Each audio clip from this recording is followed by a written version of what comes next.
You need truth and life. Here is the Brother Leon Show. You better recognize.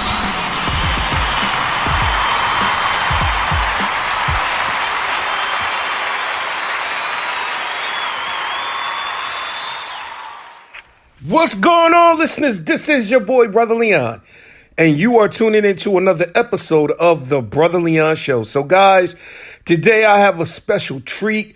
We are going to be talking to author, activist, womanist, Arica Coleman. And I'm not going to lie, man, this interview is uncut. It is raw because the one thing that I want you guys to get, I want you to get the fullness and the power behind this woman's words, as well as her creative ability and her passion for life and family. Because the one thing that I want you guys to understand is that what she has written, the one thing that I want you to know, that what she has written is relevant for today. So we're going to talk about her book. But the one thing that I want you to know is this, is that God has created prophets in the creative sense, in the creative fields.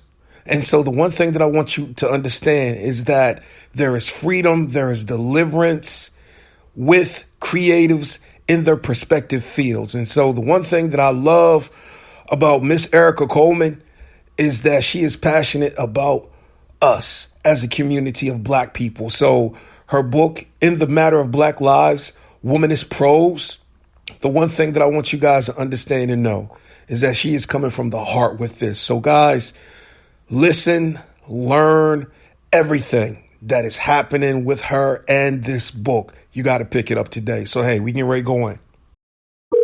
I'm here. Hey, how you doing, Sister Arica? Let me give you some applause. Thank you. It is a pleasure to have you on because I was going through your book and I was reading about the white feminists and the white Ku Klux Klan's women. Oh, yeah. And I was like, oh my God. I was like, man, we're going to bring it out here today because. Oh, yeah, we're going to bring it. When I got to reading that part of your book, I thought about that incident that happened in New York with that woman who called the New York police on that guy who was bird watching. Right. And the one thing that really got to me was, how is it that femininity can be weaponized? How is it that white women can weaponize their femininity and use victimhood, to try to oppress and even, put Black men in a situation where their lives could be taken? And so that's So look, let me give you some applause because this is gonna be good. So getting back to that, I was just reading that part of the book and also reading the fore, and then I was reading the part called Coda talking about January 6th. So I can't wait till we talk about that because it's a whole lot involved. So hey, let me start off with the first question. Who are you? I am Dr. Arica Coleman. My expertise is in racial, political, economic history of the United States. I'm also a cultural critic and an author and a mother of 2 wonderful children and a wonderful husband of 34 years, Tracy Coleman. Wow, let me give you some applause for that because I ain't gonna lie, having couples stay married that long, is a miracle and an accomplishment in itself. Yes. But you know what? It's not just the length of years that you're married, because as you can see, there are people who are actually divorcing, after 30 and 40 years of marriage. Yeah. So you don't take each other for granted. Yeah. And you thank God every day for each other. And as Tracy's aunt told us, she was close to 100 years old, and had her husband lived in 2 more months, they would have been married for 70 years. Wow. And we asked Aunt Marie, we said, so how do you stay married, happily married? Yeah. She said, never go to bed angry. Yeah. And we was like, okay, what else? She was like, that's all I got. Never go to bed angry. Yeah. Well, hey, so whatever it is that you have to deal with, settle that day. And there's a sign that we have in our bedroom that says, always kiss me goodnight. Yeah. Because if you can't kiss your spouse goodnight, no, there's a problem. Y'all need to work that out. Yeah. Or, what, I can't stand you. So, tonight you're going to sleep on the couch. No. You cannot do that. Well, you can, but the thing about it is that, we're not just going for longevity. We're going for almost perfect. We won't be perfect, but as close to perfection as we can get. And I can tell you that Tracy and I, after all these years, are just like teenagers. Wow. Giddily in love. Wow. That's my boo. I'm his boo. When people say marry your best friend, that's become a cliche. Yeah. But I really did truly marry my best friend, and we were married by the late great Pastor George E. Hilton. Yeah. In 1987. Wow. Yeah. That seemed like a long time ago. I ain't gonna lie. I know. Seriously. It seems like a lifetime ago. Yeah, it does. And I mean, I think what resonates with me right now is the fact that you're talking about quality, because a lot of people, they got years racked up, but they sleeping in separate rooms. Right. Right. They can't stand each other. One stays in one area of the house and the other one stays in the other. And don't you dare cross my boundary. Yeah. Yeah, that's not a marriage. No, it's not. It's really not a marriage. So you want even quality of life. Yeah. People talk about, and I know this is very big in the Word of Faith movement. Living to 70. Yeah. Okay, that's fine, but if you ain't doing nothing, if you haven't done what God has put you on this earth to do, what's the whole point? Yeah, exactly. My point is that now, just like Martin Luther King said, like everybody else, I want to live a long life. Yeah. But the bottom line is that I just want to do God's will. Exactly. So if I am done, and I don't care whatever age that is, and I've been blessed. This is I'm into my 6th decade. Yeah. I turned 60 in July. So, if I get to that 3 score, fine.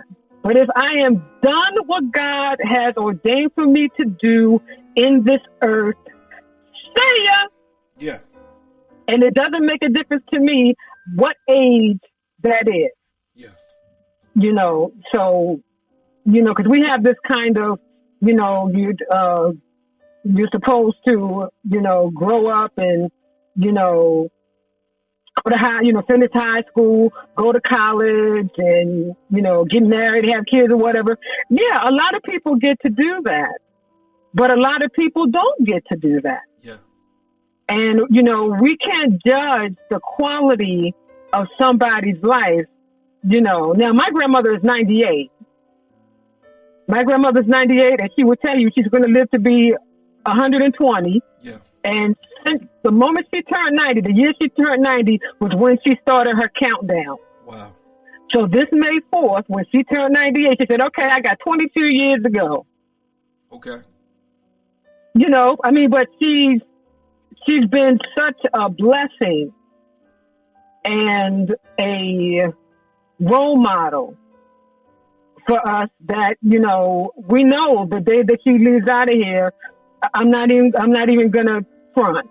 We're gonna lose our minds. Yeah.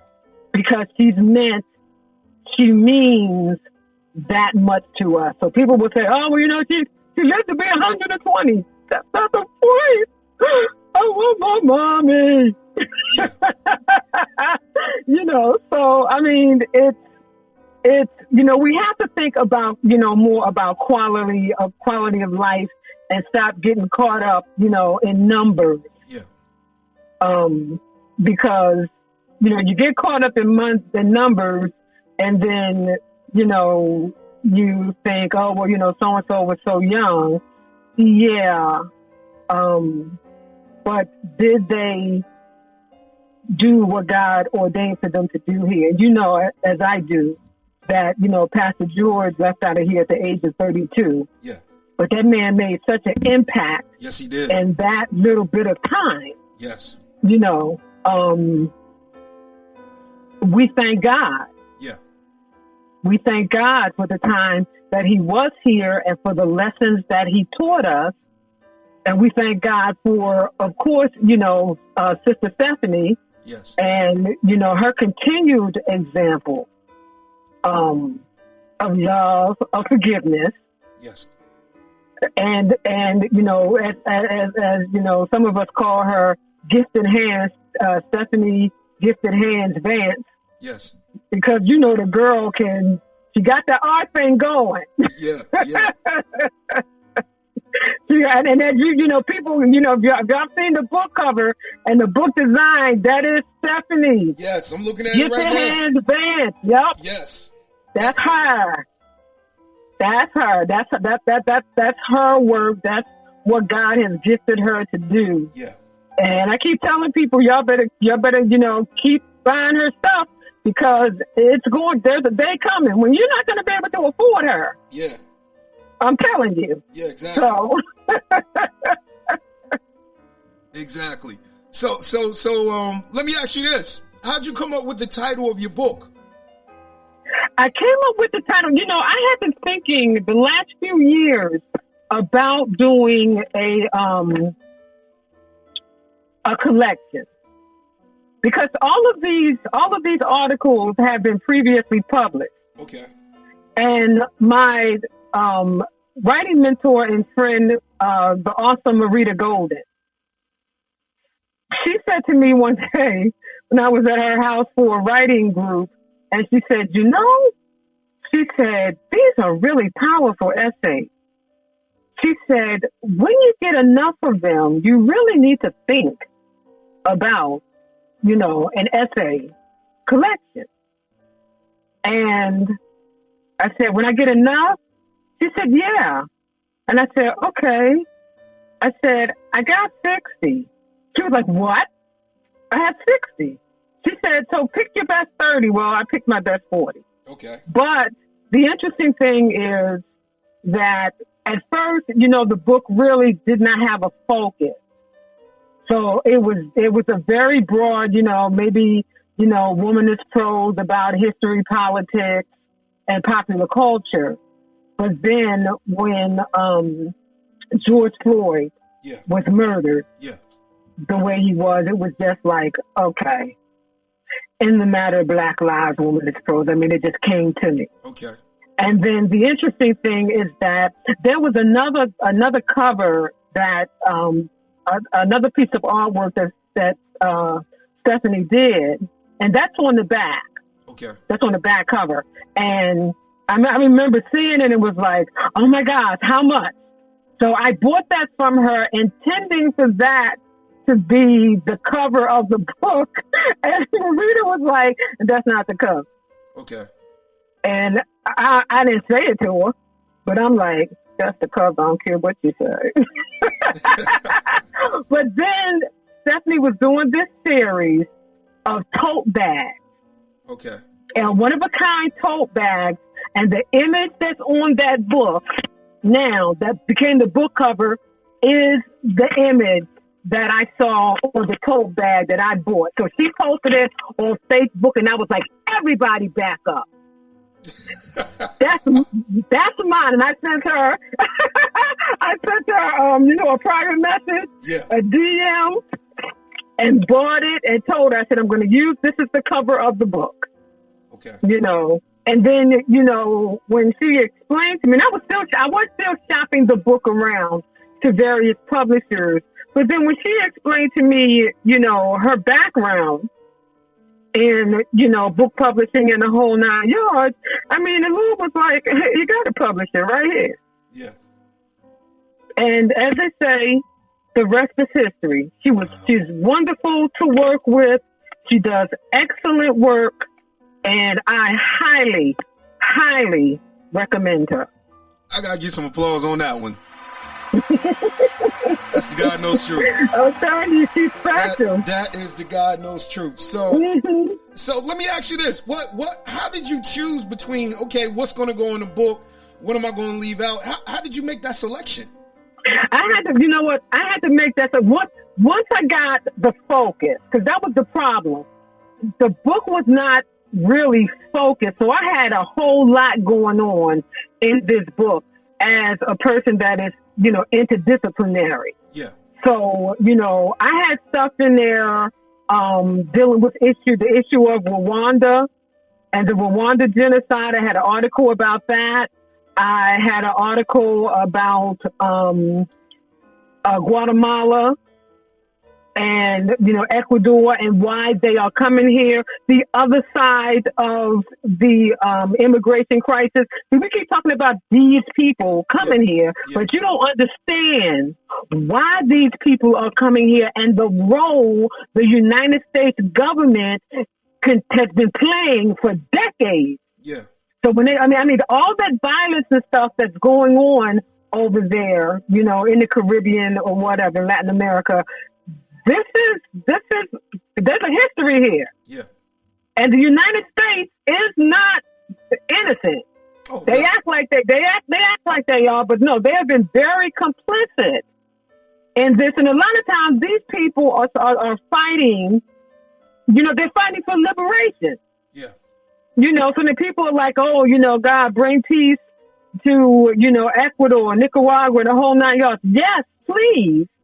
But also, the politics of this has to be fixed because, they suppress the uprising, but then the masses are still suffering. Yeah. So I had stuff like that in it. But then once I decided in the matter of Black lives, then I just went through and chose the essays that would focus on the history and legacy of white supremacy and its effect on Black people. So I'm not even talking about, because we've kind of put everybody together, Black people and other people of color. Yeah. I'm dealing strictly with Black people. Okay. And this is what's going on today, and putting that, because people have to understand there's a history to this. And history is not just the past. It's the present and the future too. Yes. So there's a lot that's going on right now. When you think about the Supreme Court, when you think about, election, voter suppression and all of this kind of stuff, when you think about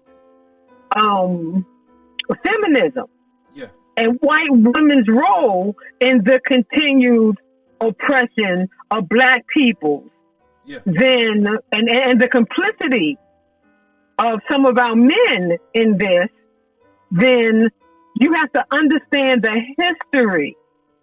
And once you understand the history, then you're like, because none of this is happening in a vacuum.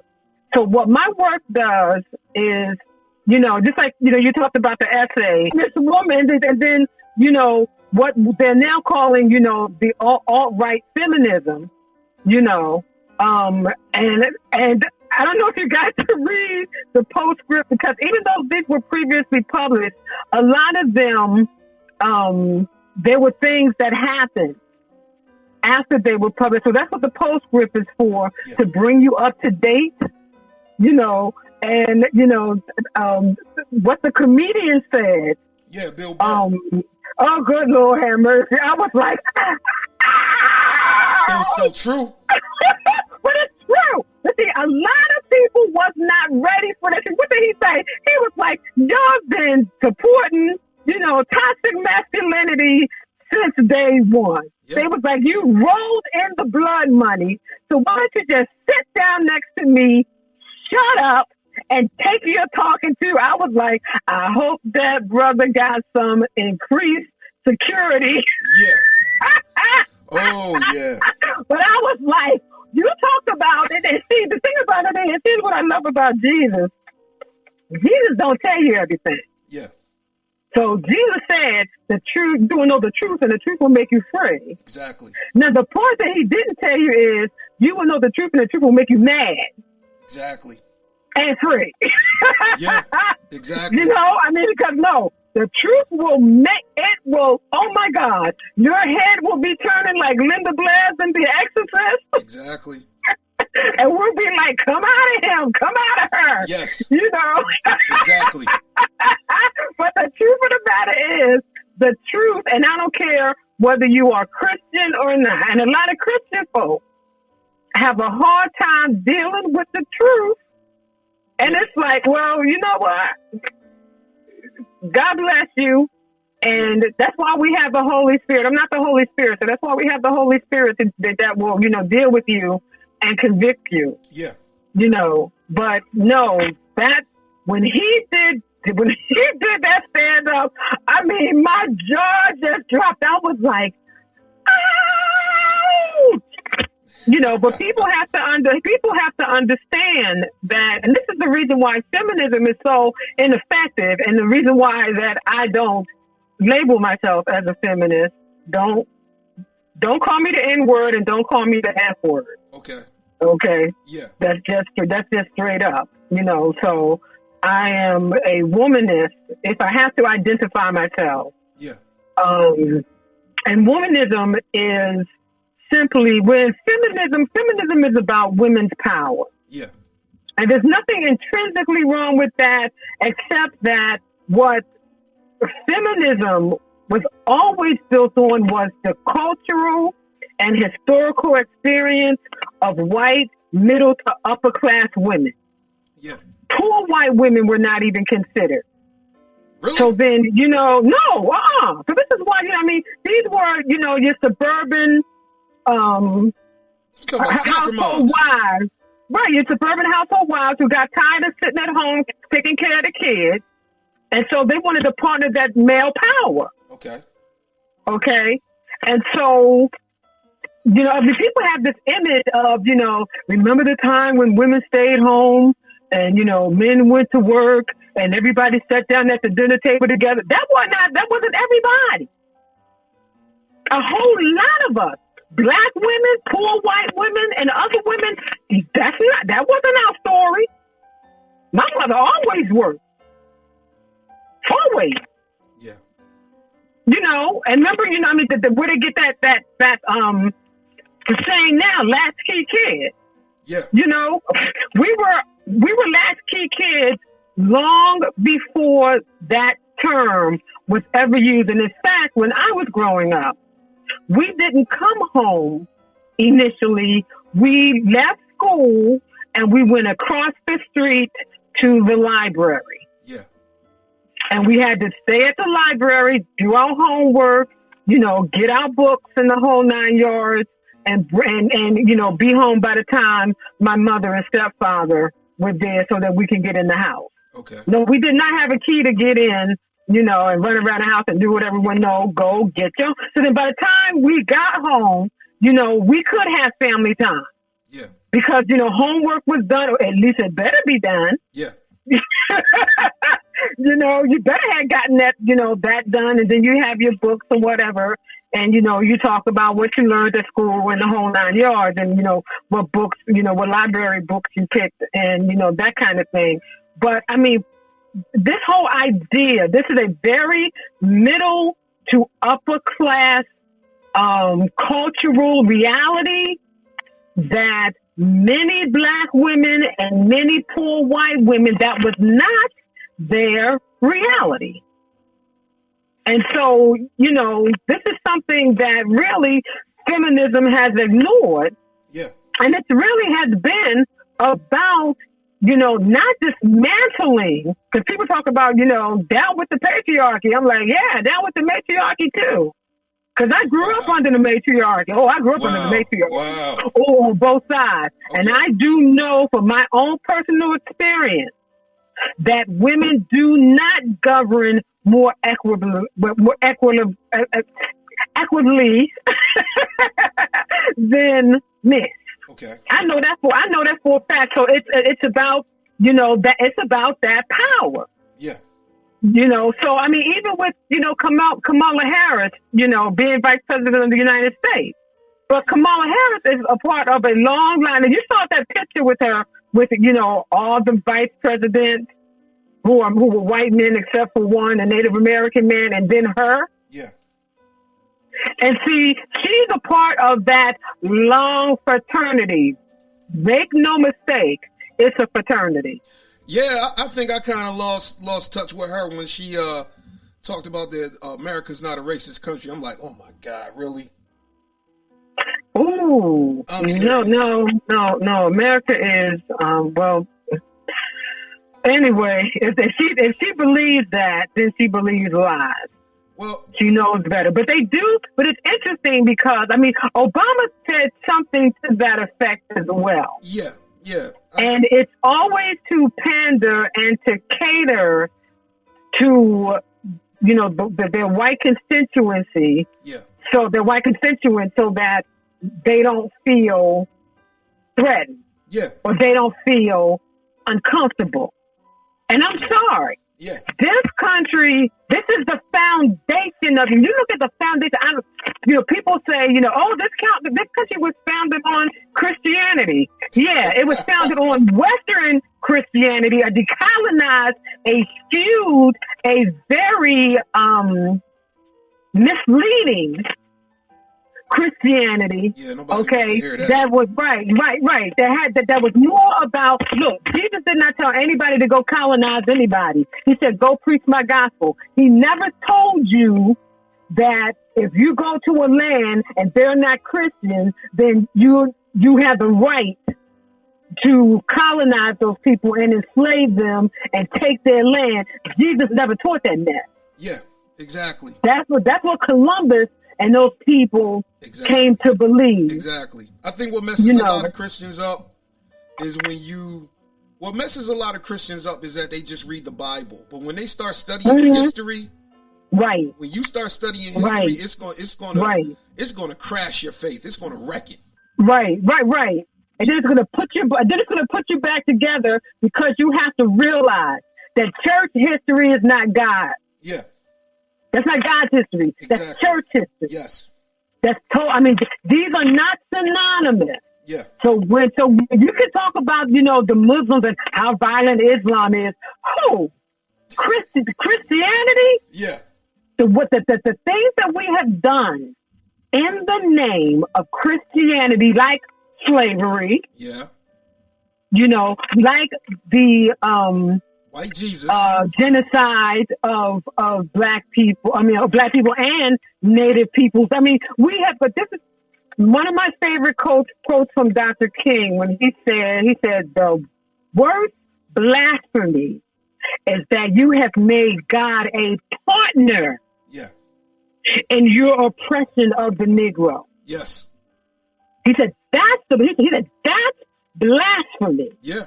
Because God, that is not what Jesus intended, and it's a shame because, you know, Jesus was trying to show us, look, when he talked to the woman of Samaria, yeah, when he told about the parable of the Good Samaritan, when he healed the Roman centurion's servant, yeah, and Jesus knew that modern society, that when he stepped into history, it was messed up. Yeah. He knew that. He knew the system of oppression that Israel was under. Yeah. Okay. And he still said, I'm coming to you. I'm not talking about them. I'm talking about you. And yes, you have to love your enemy. And yes, you have to pray for those who, use you and, talk about you and the whole 9 yards. And those who persecute you, they didn't want to hear that. No. He said, and he's saying it's not so that people, as people say, you need to forgive them because you don't want to hold up your blessings. No, this ain't about you. You want to forgive them because, as Jesus said, when you forgive them, you show yourself to be your Father's children. Yeah.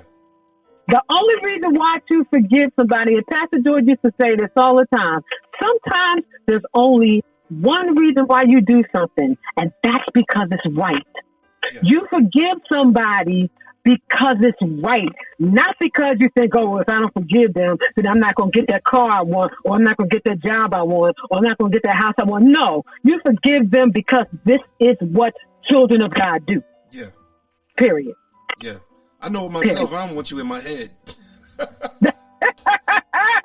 Right. Yeah. Right. No. And you know what? It's really interesting because you remember that scripture that talks about, if you know your brother has aught against you, yeah, what does it say? Leave your gift at the altar. Yeah, and be reconciled with your brother. Be reconciled with your brother and then come back.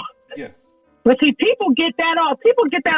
And I'm telling you, one of the nice things about modern technology, because when I'm I'm 60 years old, so I still, get on my knees and pray. But I cheat y'all. I got a big prayer pillow because the knees ain't what they used to be.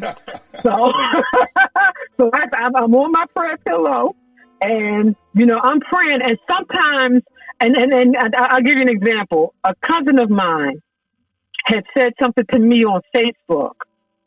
This was about a year or so ago. And, I shot back and then she shot back. And I think I got the last word. And it wasn't nice. Wow. And I was on my knees praying and she came up. And I was like, uh-oh. And the Holy Spirit said, fix that. And so I picked up my phone and I text her. And I said, cousin, the last time we talked, the last time we communicated, I was very mean to you. And I am so, so sorry. Please forgive me. And she texted me back and said, no problem, cuz you're forgiven. Let's talk this week. And we talked that week. But, these are the things that God wants us to do. And so when you think about what we're going through now, yeah, and in this issue of, in the matter of Black lives, because I was just like, come on, Jesus, this is a mess. But it's, when you think about it, and there's a wonderful book by James Combs, yeah, who's with the Lord now, that book, The Cross and the Lynching Tree. Yeah, I read that. That's a good book. Yes. And talking about how Israel, the Jews were of the crucified class. Crucifixion was just the worst thing that could ever happen to you. You were seen as you were not even human. Yeah. So Jesus suffered the death. Jesus suffered the death in which he was totally dehumanized by the hands of the Romans with the help of some of the Jewish establishment. Yeah. And so when you look at Jesus's life, and this is what a lot of Christian people miss, because everybody wants to talk about the cross, everybody wants to talk about the resurrection and the ascension. But you have to look at Jesus's life. How did he live? How did he treat people? How did he treat certain circumstances? Yeah. Okay. And particularly, how did he treat the Roman Empire who was oppressing Israel? Yeah. And now mind you, some of the Jews, the Jewish establishment, like the Pharisees and the Sadducees and these people, they were in cahoots with the Romans because, they got certain perks and certain brownie points for going along with the status quo. Yeah, exactly.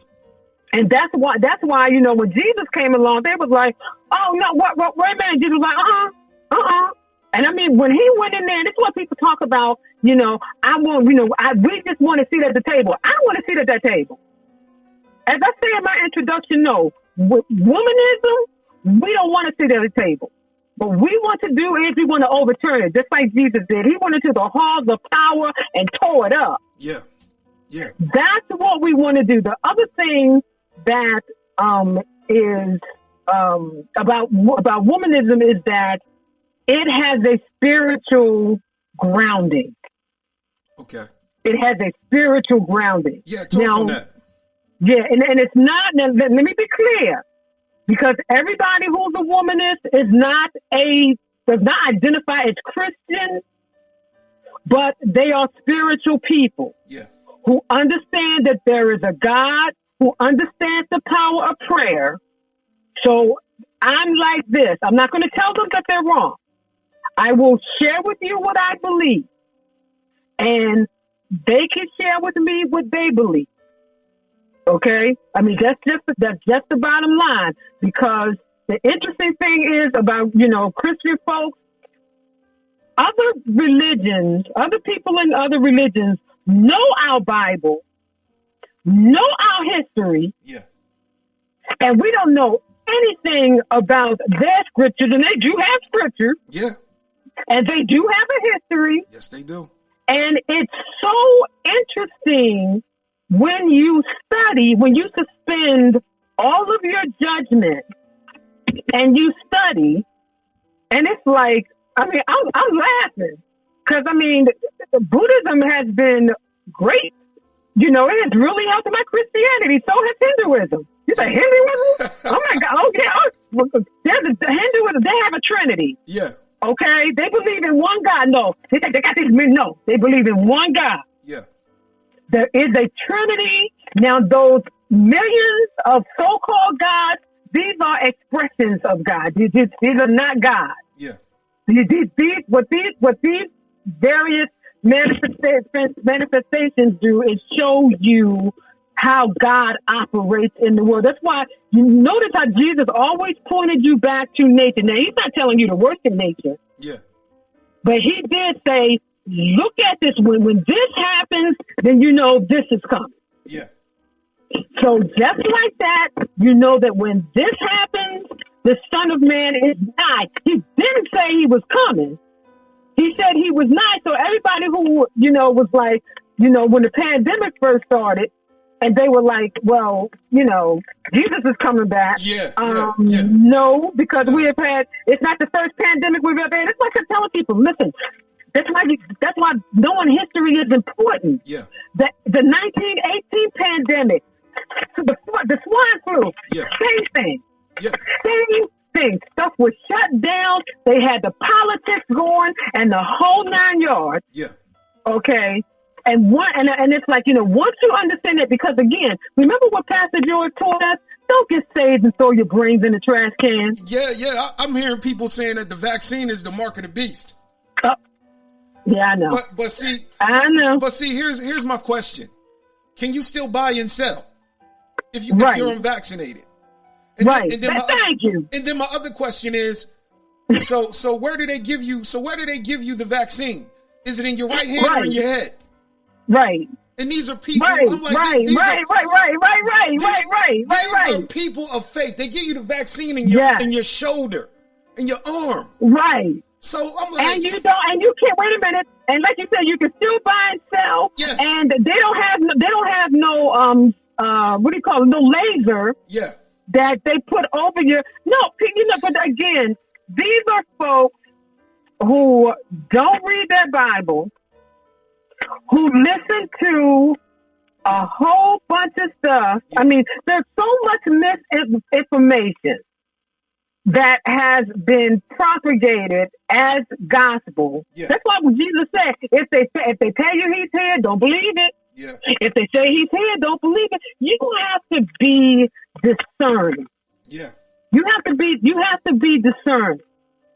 And so, you know, it's amazing to me how people, I've heard that too. And that Biden is the Antichrist. Well, Obama was supposed to be the Antichrist. Oh yeah. Now it's Biden. And what people need to understand. And yes, I'm going to say this. And don't get mad at Brother Leon.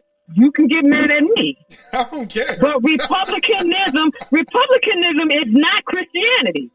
Neither is being a Democrat. I'm like, yo, thank you. They lied to both of us. I'm like, man, please. But, oh my God, I'm telling you. But people think, and this is what we were taught, to believe, coming up under, Copeland, Hagen, and all these people, that it was the Republicans who were the Christian and the moral party. Man, please. And it's not true. And let me tell you something. Once my eyes was opened in the early 90s, yeah, I was like, oh man. And then I'm telling you, by the time I got to 2000, yeah, I had enough of the Clintons. I'm telling you, I had enough of that mess. Yeah. And and you see it going on now. That's why you cannot put your face in these political parties. No, you can't. W.E.B. Du Bois said it in 1956. He said, this is, two parties he said it's one party, but under two different names. Yeah. And that is the God honest truth. When these folks come in and you keep saying we got to vote in the right people, understand this ship is already moving. Yeah. The ship is already moving. That's why, Obama kept some of Bush's policies. That's why Biden has kept some of Trump's policies. Exactly. Okay, because you just can't come in. You don't just come in and just turn a ship. A ship moves very slowly. Yeah, exactly. And so then with all of this, misinformation and the whole 9 yards, but I'm not going to support you. The one thing that we have to realize, and getting back to what, Dr. King said, and I make no apologies for it because I didn't do it. But Christianity was appropriated by white supremacy. This is why I'm going to say it. This is why you have a white Jesus. Yeah. All the angels. I love what Howard Thurman says in his book, Jesus and the Disinherited, when he talks about, the white angels ascending and descending. Yeah. Exactly. But white supremacy requires a white God. It does. It gets power from it. It requires a white God. And then, you had the slaves. Yeah. Who were, worshiping the sea. The thing is about the slaves, though, some of them actually, ate it, the hook, line, and sinker. But then you had those others who were like, nope, I don't care. So then, Thurman's mother, he talked about how she couldn't read and that he will always have him to read to her, but he noticed. He said, Grandma, you never asked me to read from Paul, from the Pauline epistles. Yeah. And she said that she shook her head. She said, because during slavery, she said they used those scriptures to tell us that we were not God's children. Yeah, exactly. And that God was, God was for slavery and the whole 9 yards. She said, and I promised, and now this is really interesting because she said, I promised my maker that I would never read those scriptures. Yeah. She made a distinction. Between what had been interpreted, because you have to understand, slavery has existed since mankind was here. Exactly. And Paul was not only lived, and Jesus lived doing in societies that were slave societies, but also Paul came from an elite background. Yeah, he did. Paul was an elitist, okay? And what's interesting is that when you read Paul, read the Gospels, then you read Paul. Now, Jesus dismantled hierarchies. This is why, they said, on the day of Pentecost, and this is what's come to pass. Your sons and your daughters will prophesy. Your sons and your daughters. Jesus loved women. Women were in his ministry, and they weren't just in the background. Yeah. Okay? But then you get to Paul, who's from an elite class, and Paul begins to reassert and reestablish these hierarchies. One minute he's saying that there's no male and female in the kingdom, but then the other thing is that, you render unto the wife as unto the weaker vessel. Okay. And I'm like, Paul, have a contraction. Have a contraction. And let's see who's the weaker vessel. Yeah. Okay, so, we have to really be very discerning, and as a person who is, I have a literary background as well. So I don't look at the Bible just spiritually. I also look at it critically. Yeah. And I know some people may have a problem with that, but that's what I do. Yeah. And, when I, look at the scriptures, and oh boy, I'm going to say this too, and you might hang up the phone on me. That's okay. No, but, the thing about it is that, the people who want to use the scripture to justify slavery, and then you have the people who counter that or use the curse of Ham to say that God cursed black. It's awful.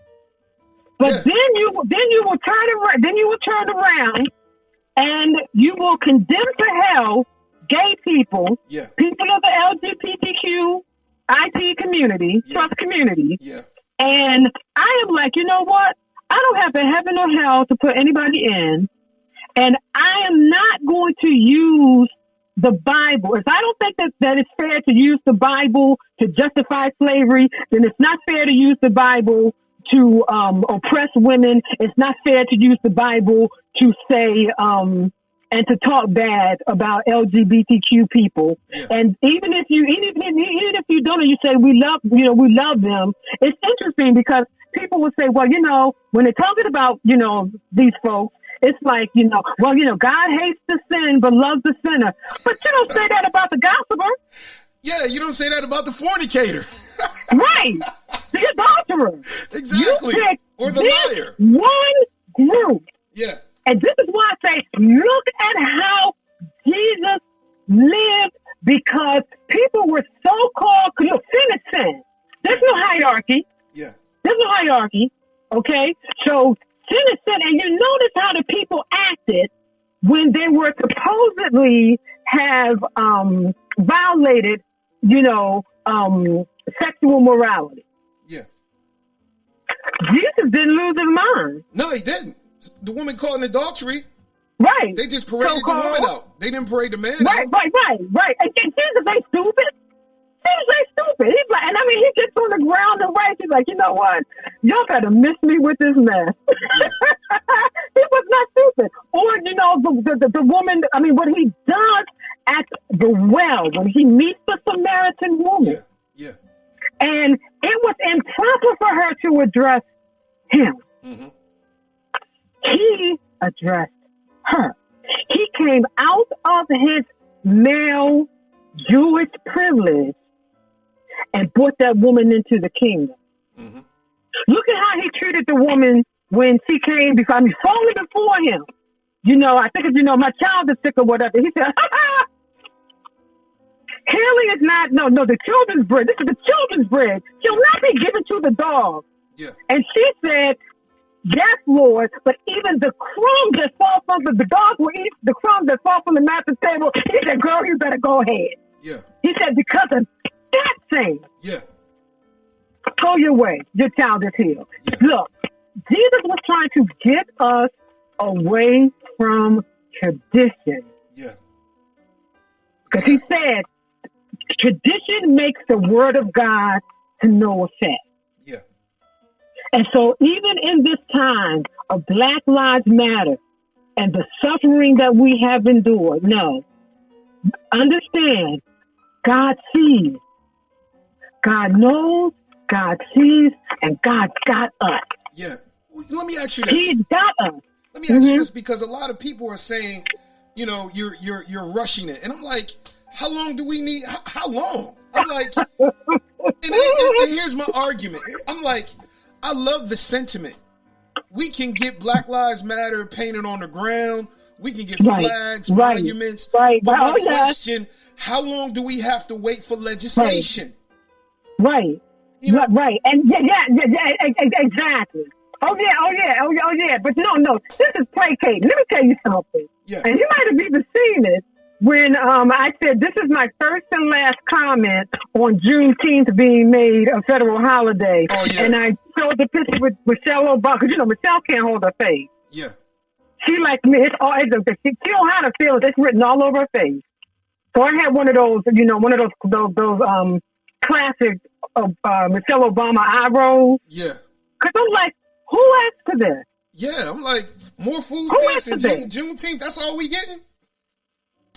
Nobody asked you. Wait a minute, and no resistance from a single Republican. Exactly. I'm like, and I said the winner is Target and Walmart. Yeah. Because believe me, next year they didn't do it this year, but next year, believe me, you're gonna go in there. They're gonna have all the Juneteenth paraphernalia, and I ain't buying nothing. No. Now I will buy some charcoal. I'll buy some charcoal. I'll buy some, some lighting fluid. I'll buy some hamburgers or whatever. Yeah. Barbecue. But I am not. If you're not Black owned, and when I say Black owned, no, I'm not saying people of color. If you are not Black owned, I am not going to buy anything about Juneteenth from you. Yeah. I'm just not. Yeah, because But it was a way. To me, it was just a way of once again, the money in our community going to these international corporations that don't do a daggone thing for us. Yeah, exactly. At all, and are very responsible for. So people need to understand, when they talk about, Black people need to get themselves together, Black people need to do for themselves. Understand that the powers that be are only going to let you do but so much. Exactly. It's the ghetto was not created by us. No, it wasn't. The fact that we don't have grocery stores. Yeah. Where we cannot get fresh vegetables. Yeah. And the whole 9 yards. There's a reason for that. Exactly. There's a reason why you have to go to the Korean hair store to get your African pride. Exactly.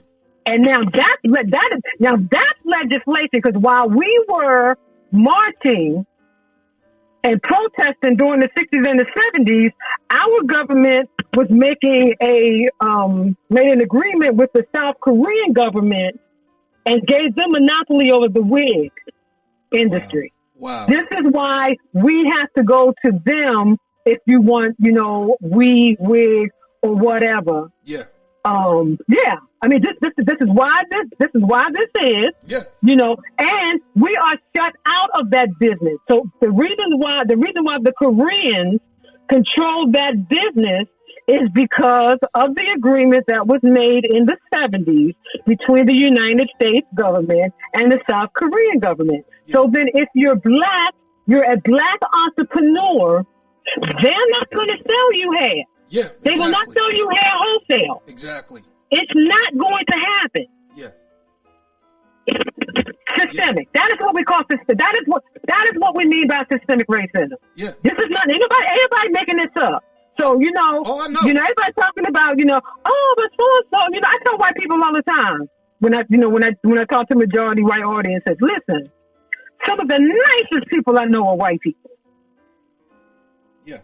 Some of the nicest, generous people that I know are white. But that does not negate your white privilege and the problem that is created when the system is rigged for you. Just like one time, a friend of mine from Canada, she was priding herself because they have a Thanksgiving too that they celebrate in October. Yeah. So they just had Thanksgiving. Okay. And the day after Thanksgiving, they have something called the shoebox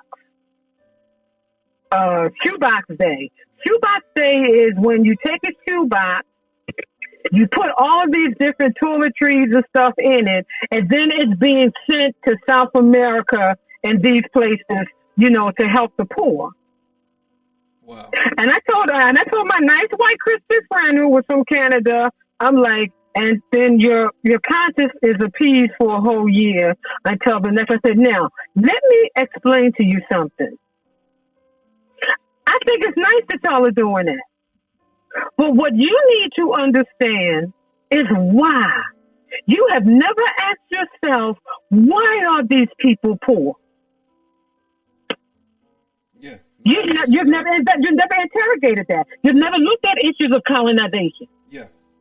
And economics and capitalism. Exactly. So you think that you are helping them? Look, it's just like Africa. Africa is the richest place on the planet. Yeah. Don't sit there and look at those, images on TV and then talk about how those people don't have running water and all this kind of stuff. Listen. Yeah. Those people are exploited. Exactly. And the West, let me tell you something. You are not going to get white people out of, out of Africa, out of the Middle East, and on all these other places because they profit, because they exploit the resources. This is why the Rwanda genocide happened, because the United States had no interest, and what that means is they had no financial interest. Yeah, exactly. In Rwanda, so they did nothing. So then now it's interesting that they have come in and started all this industry or whatever.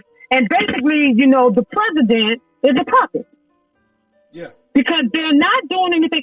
Same thing with South Africa. Love Mandela to life. But remember, when apartheid fell, supposedly, and he becomes president, you notice that corporations stay. Yeah. Those corporations didn't go nowhere. No, they're making money. And the masses, right? But the masses were not helped. Yeah. What I would love to say, have somebody. I don't think it's my project, but here's a project of somebody. Do a comparison of the presidency of Nelson Mandela and Barack Obama. Yeah. There's a project. There's an essay. There's a book for somebody. And I'm going to tell you what you're going to find you are not going to like. Exactly. I want to change. Oh, no, and George used to say, how we get our way over there? I know, because I think the biggest thing when it comes to the Christian religion is that I really got turned off of the word of faith when they started blackballing Fred Price, when he started talking about race, religion, and racism in the church. I got turned off after that. And then recently, when Kenneth Copeland and his whole Crossfire group just made a mockery, I'm like, yo, I'm done. I'm done. And co-signing on Paula White's nonsense. Yeah, that too. I you was know done. What? And what is really interesting about that is that, remember, Jesus talked about not making. He said the hypocrites make long prayers. Yeah.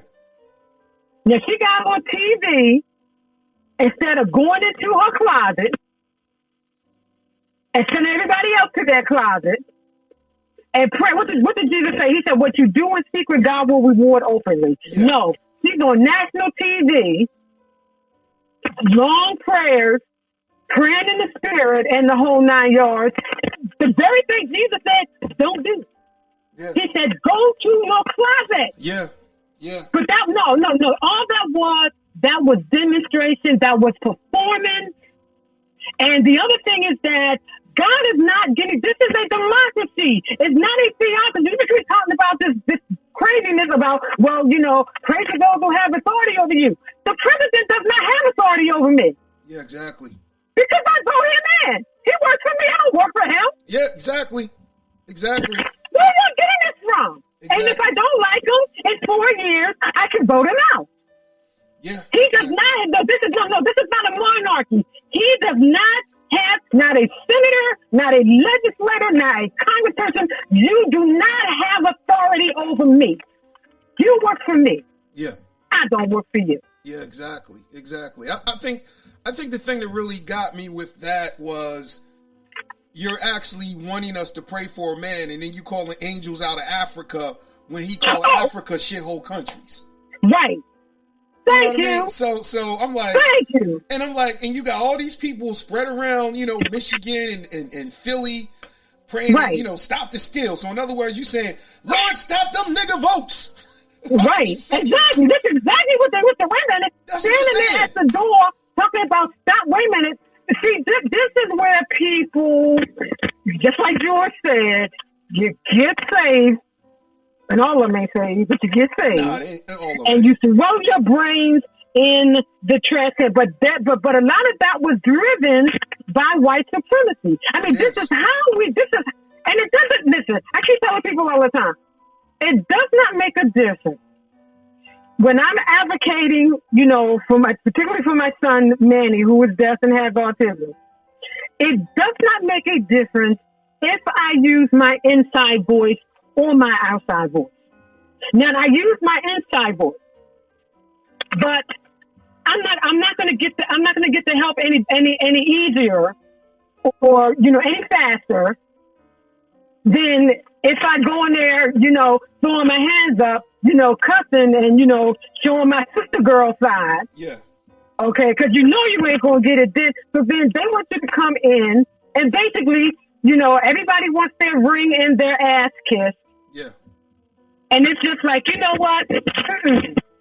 No. So it's just like, we're dealing with, situations now. And, we just have to, do what we need to do. But allow God. Yeah. I think the one thing. Allow God. This has been a wake-up call because I remember what Trump said when he took office. He said he was going to drain the swamp. And when he drained the swamp, I didn't know there was so many ministers in that swamp. Right. Oh my God. I'm like, it's ministers in the swamp. It's politicians in the swamp. Wait a minute. But the thing about it was that, I'm like, how many spiritual advisors do you need? Exactly. How many spiritual advisors do you need? And I have not heard Copeland or any of them come out and renounce January 6th. They're not. It's like, I'm like, oh.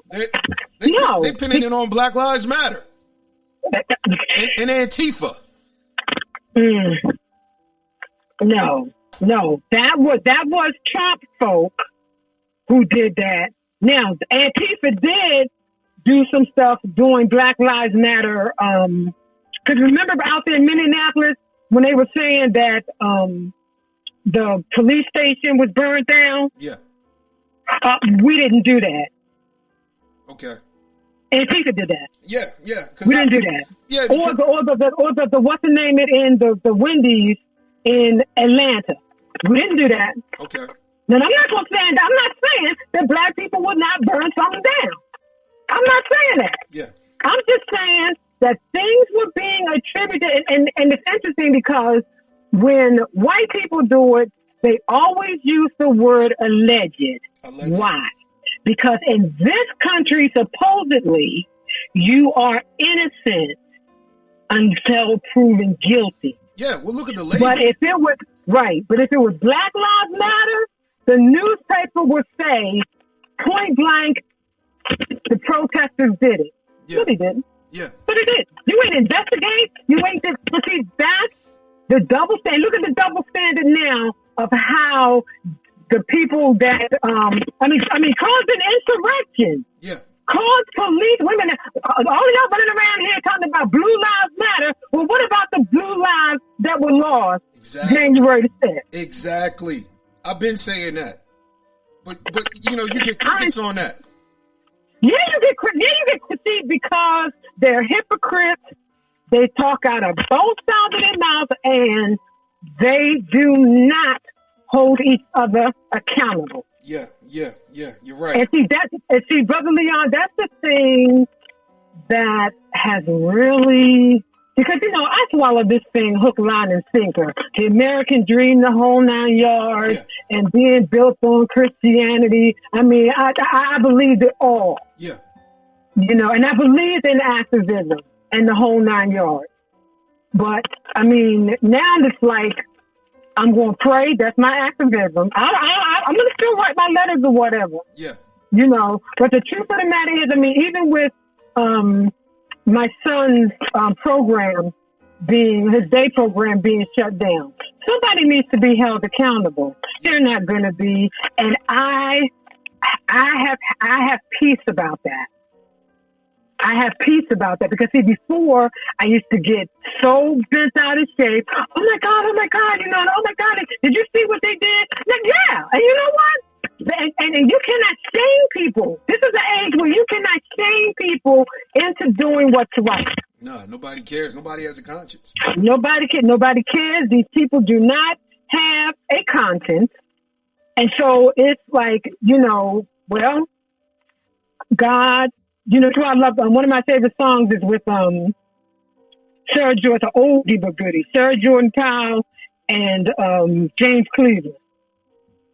God knows. Yeah. And I love at he leaves the best part for last. His last line when he says, "Because God knows everything." Yeah. I'm like, yes, sir. We only see in part. We only know in part. Yeah. And that's the God honest. That's the God honest truth. Yeah. We don't, as much as you think you know it all, no. We see in part. The perfect has not come yet, but that's okay. Because the one who is perfect lives on the inside of us. Yeah. And I love that line in that song, he leads me safely through.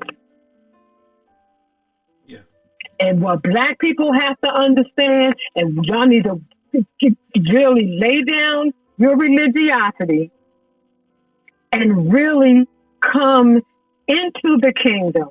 Because as you can see, what was very interesting about, when COVID happened, people could really see, I mean, unfortunately, and we're not talking about God. We're talking about organized religion. Yeah. Organized religion. Okay, so in organized religion, capitalism has been married to organized religion. This is why the prosperity gospel was so palatable. Exactly. Because it was all about me getting my blessing. And, I'm going to get this car. I'm going to get this. I'm going to get that. And if somebody wasn't dressing like you or driving like you, then, and living like you, then you would think that you would judge them because, this person needs to get in faith.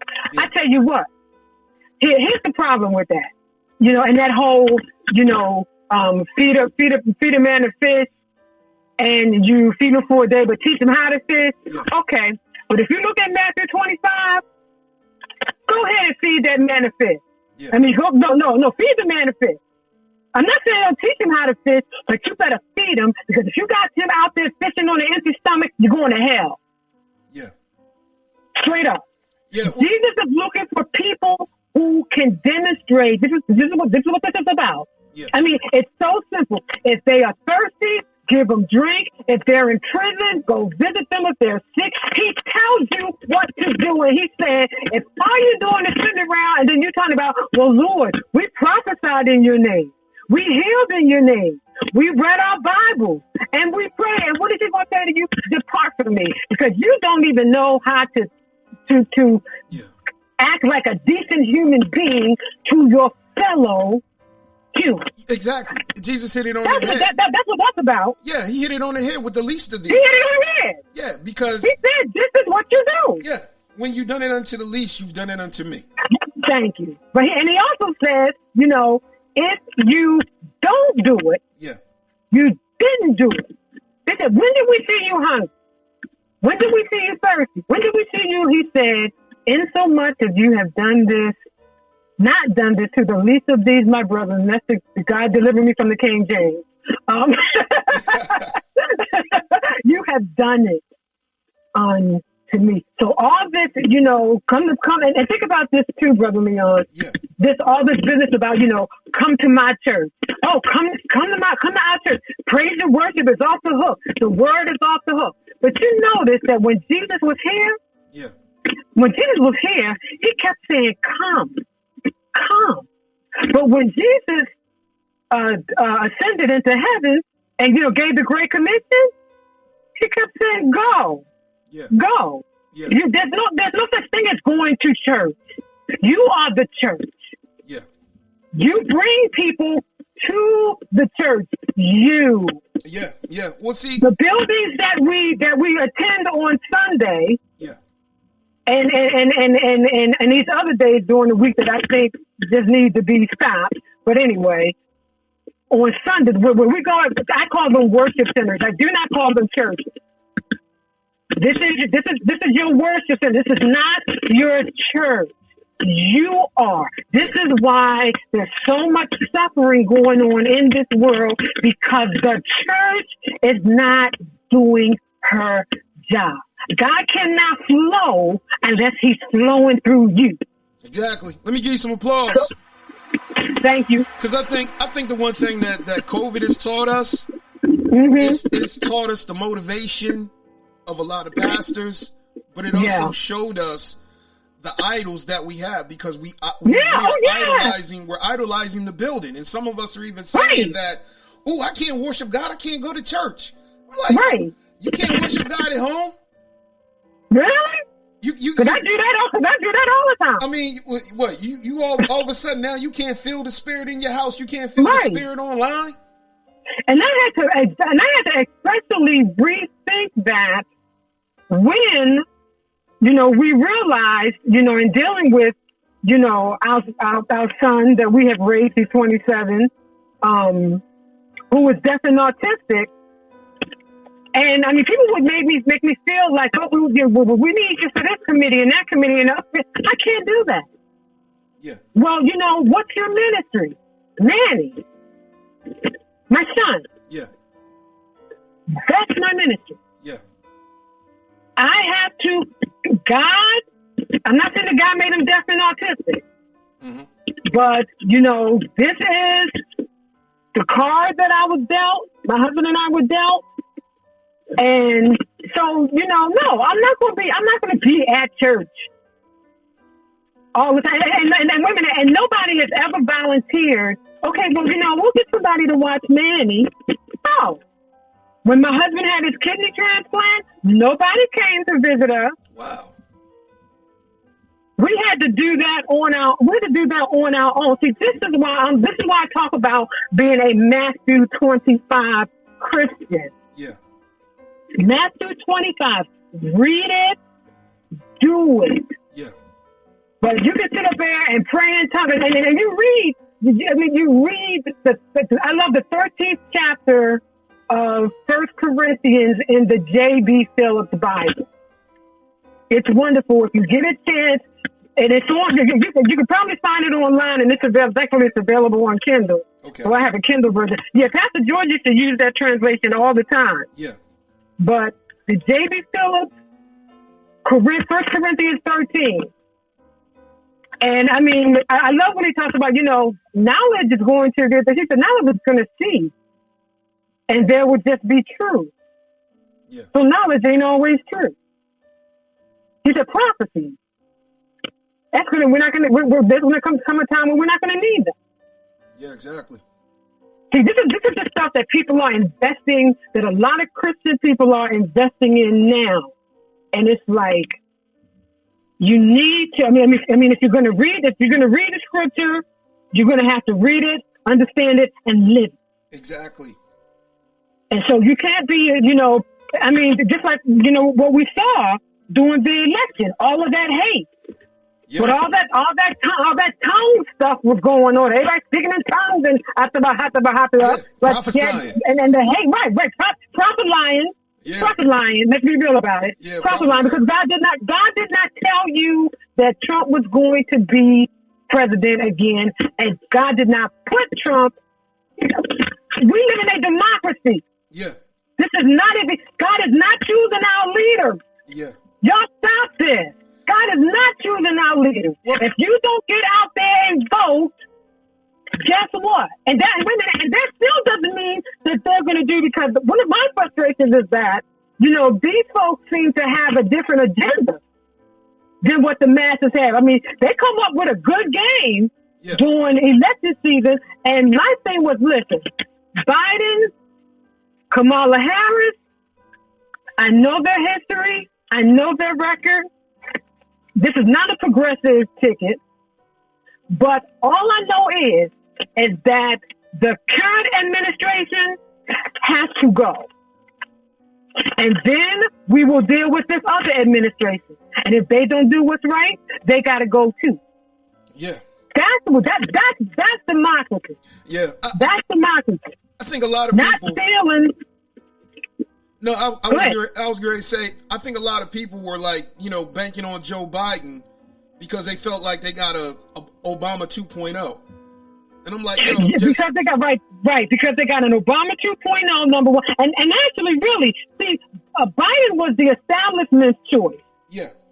I was registered as an independent up until this summer.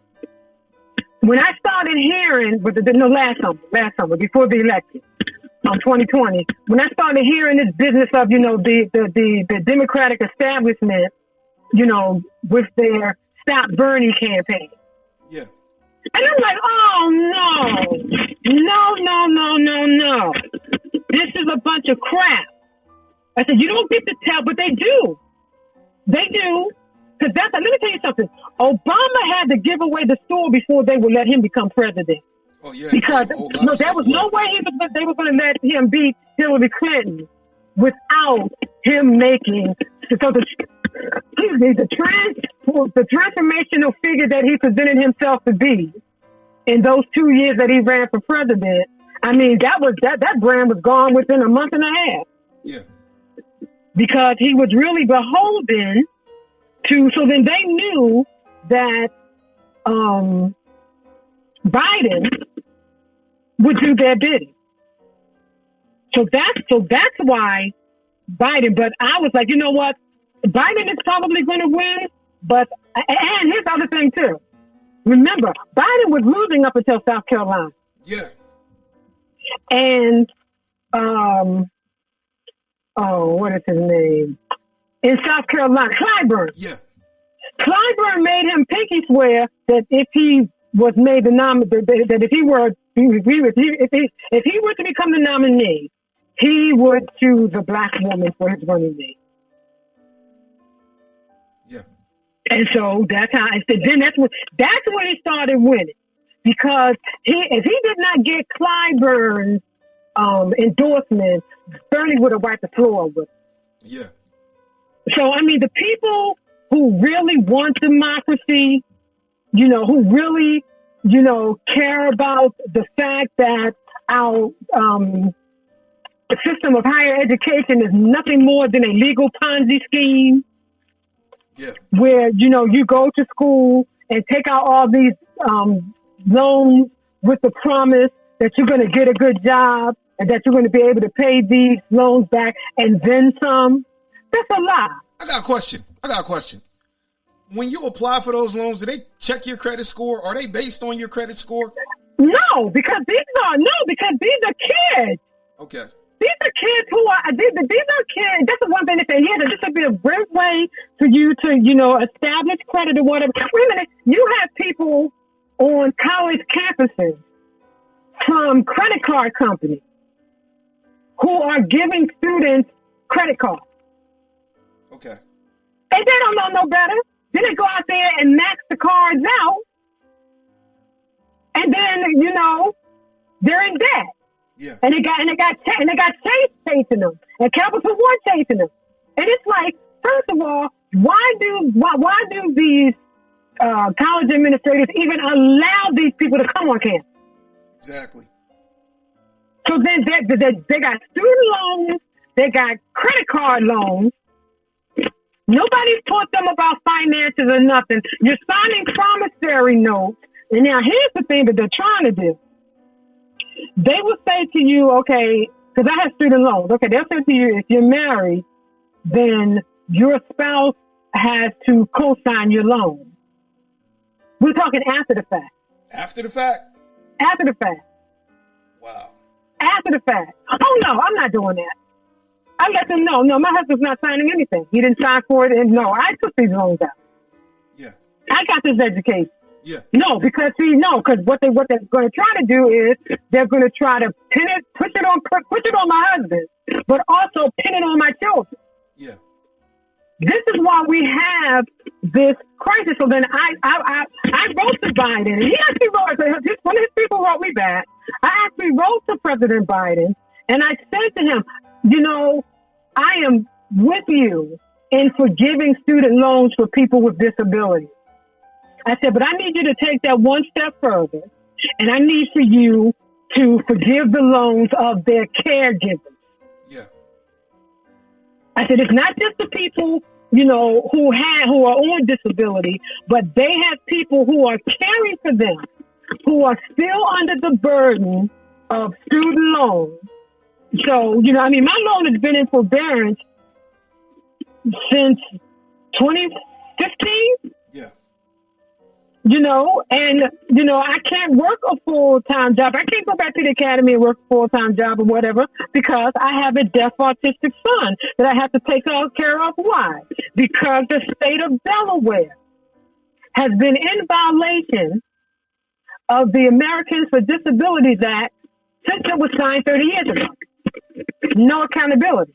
And so these private agencies that they allowed to set up, those agencies are not beholden to the client. They're beholden to that bottom line. Oh yeah. So this is why Mandy is still home, and we're still trying to get a not only now, we did have a day program, and we'll have one up until November the 30th, and we're praying and believing God that something will come through before then. But the reason why he's still living at home, and the thing about it is that I know that none of us gets to stay here. Ain't none of us getting out of here alive. Yeah.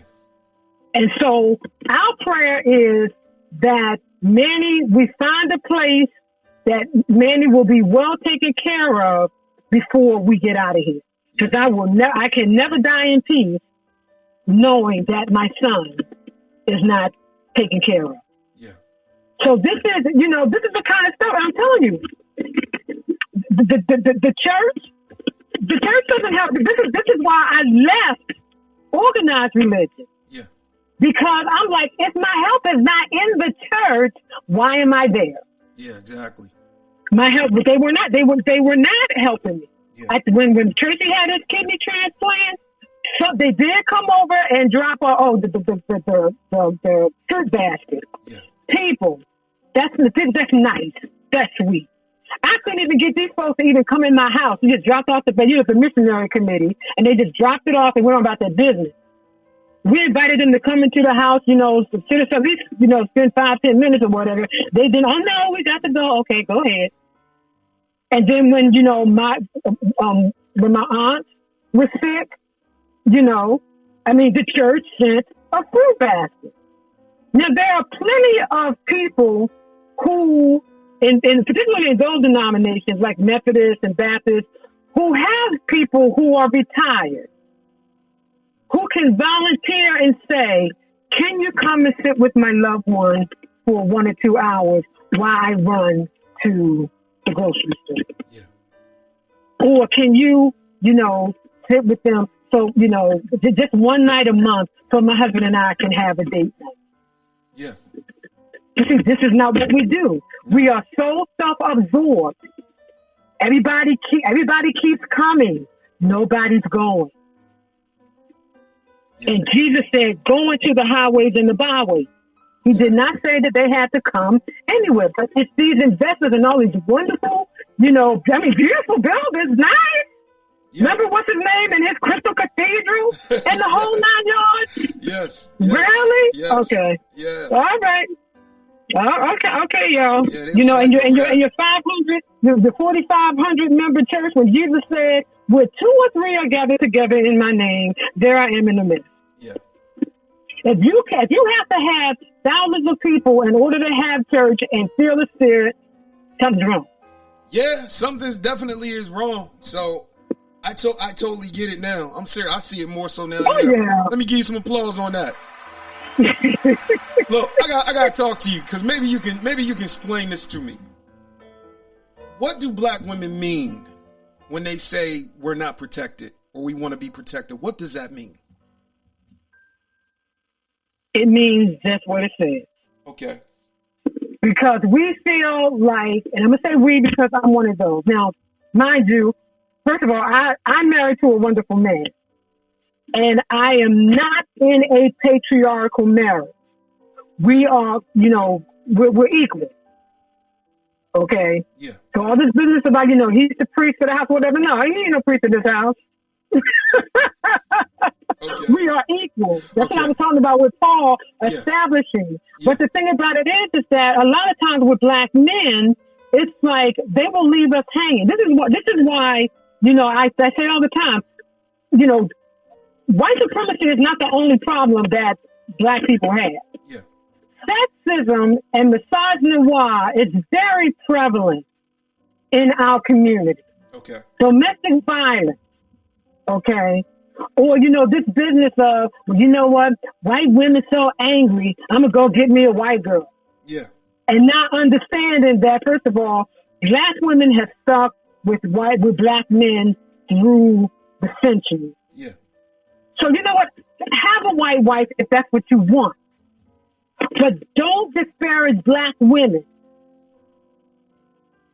and say, well, I don't trust black women. A black woman hurt me. Really? Yeah. Because I know a whole bunch of sisters who, got children. I like what one comedian said when they had the first Million Man March. Yeah. And she said, 1 million black men marched on Washington. Give it up for them. And everybody was clapping. She said, now I need for 1 million black men to march their behinds down to the courthouse and pay their child support. Yeah. So black women are not against black men. And this is why, and because, and when you look, I'm telling you, when you look at the civil rights movement, and I'm using that one as an example because it's closer to our time, but I mean, the civil rights movement, black women worked their butts off. Yes, they did. But they never got any credit. No. At all. People know about King and Andrew Jackson and Jesse Jackson. They seldom know the name Ella Baker. Yeah. Basically Rosa Parks has been pushed to the margins, even though she's called the mother of the movement. Yeah. And yet, the truth of the matter is that she was not the first to not give up her seat to a white man. It was a 15-year-old pregnant girl by the name of Claudette Coleman. Wow. But the reason why Rosa Parks made it into the history books and not Claudette was because she was a pregnant teenager, and King and those folks thought that it would not under their king, thought that it would not, because they're performing respectability politics. Yeah. So who are you going to put forward as a victim? A pregnant unmarried 15-year-old, or a grown woman who is a seamstress and works hard every day? Yeah.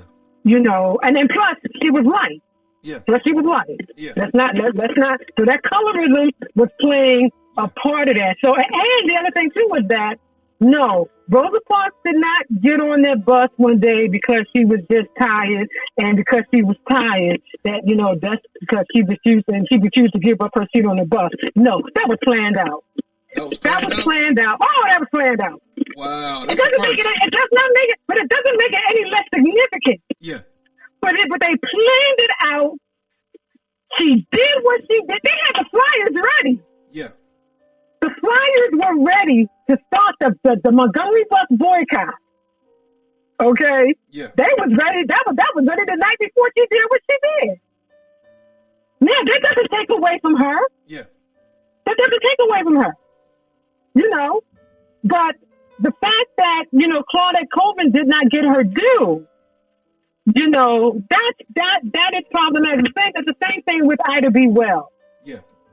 Her granddaughter, Michelle Dustin, that's her great granddaughter, and her grandson, Troy Dustin, have done wonderful in keeping her legacy alive. Yeah. And I mean, I'm sorry. Do not send me another fundraiser to another King monument. Do not. Yeah. And when I think about King's holiday, to me, it's not MLK's holiday. It's Civil Rights Movement holiday. Because there were so many people who worked, who died. But again, and this is why, Black Lives Matter is much different.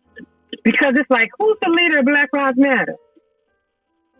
It's a woman. Everybody. Yeah, everybody. It's a woman. Everybody. I'm still trying to figure out why the church got a problem with it. I'm serious. Again, because they want us to be good niggas. Yeah. Yeah. Because they want us to be good niggas, and because of the programming. Yeah. Black people there are black people who have not embraced the slave mentality. That's why Thurman's mother said, "I'm not reading that scripture." Yeah. That letter from Paul. Yeah. I'm not reading. No. She said, "I made a promise to my maker." She said, "No, I reject that because I know better. Because from the life of Jesus, from what I can see, Yeah. no." Yeah. God, it was never God's will for us to be slaves. God did not curse us. Yeah. There's no such thing as the curse of Ham, No, it's not. and none of that stuff. Yeah. None of that stuff. And it's so horrible because when you think about Haiti and what they continually go through. Yeah. And again, the United States and the West, props up their puppet presidents or whatever. But, poor Haiti, I'm like, first of all, they are the first country in the history of the world to free themselves from slavery. Exactly. I mean, they used to tell Harriet Tubman, when Harriet Tubman used to pray, "God, give me the strength to fight," they would say, "Don't pray like that. Don't you tell me how to pray," holding that rifle in her hand. Exactly. Exactly. Who? Harriet held the rifle. Yeah, exactly. Okay? And Harriet will let you know, okay, if you're coming on board this train, there's no turning back, because if you try to turn back, I'm going to shoot you. Exactly. Because her thing was, you are going to put all of the people here in jeopardy and the whole Underground Railroad. So if you're coming on this train, come on, and you're in for until we get to the end. Exactly. Until we get to freedom. If you don't think you can do that, stay your butt on the plantation, because I will shoot you and leave your dead carcass in the forest. Exactly. And people would say, "Oh, that's not very Christian." Well, you know what? Yes, it is. Thank you. Yes, it is. Thank you. Let me give you some applause. He's like, "No, I got all these people to protect. Who you think you are?" Exactly. I ain't got to. No. This is not for punk. Yeah. This is not for punk. No, freedom isn't. Freedom isn't. No. Freedom. I mean, you have to really, and I mean, you have people, beside, and wait a minute, and that's not diminishing King. Yeah. I have a lot of respect for King. And I say, we need to go back and study King. Yeah. Because not only did King embrace the LGBTQ community, James Baldwin was one of his best friends. Yeah, exactly. I love that man. I'm not going to lie. Lorraine Hansberry, yeah, who I believe was LGBT. He really, really did. And and if you listen to King near the end, he sounds like Baldwin. Yeah, that's what got him killed. You can right. Yeah. You can hear, that, because speaking out against the Vietnam War. Now, see, everybody talks about the I Have a Dream speech. Yeah, they love that. Go and Google a time to break silence. No, the Vietnam War, time to break silence. Yeah. Go read and listen to that speech. That was delivered exactly on the anniversary of his assassination a year later. Yeah. He did that speech April the 4th, 1967. He was assassinated April 4th, 1968. Yeah, exactly. See, as long as he was willing to, just walk, and then he still did not forsake his nonviolent philosophy.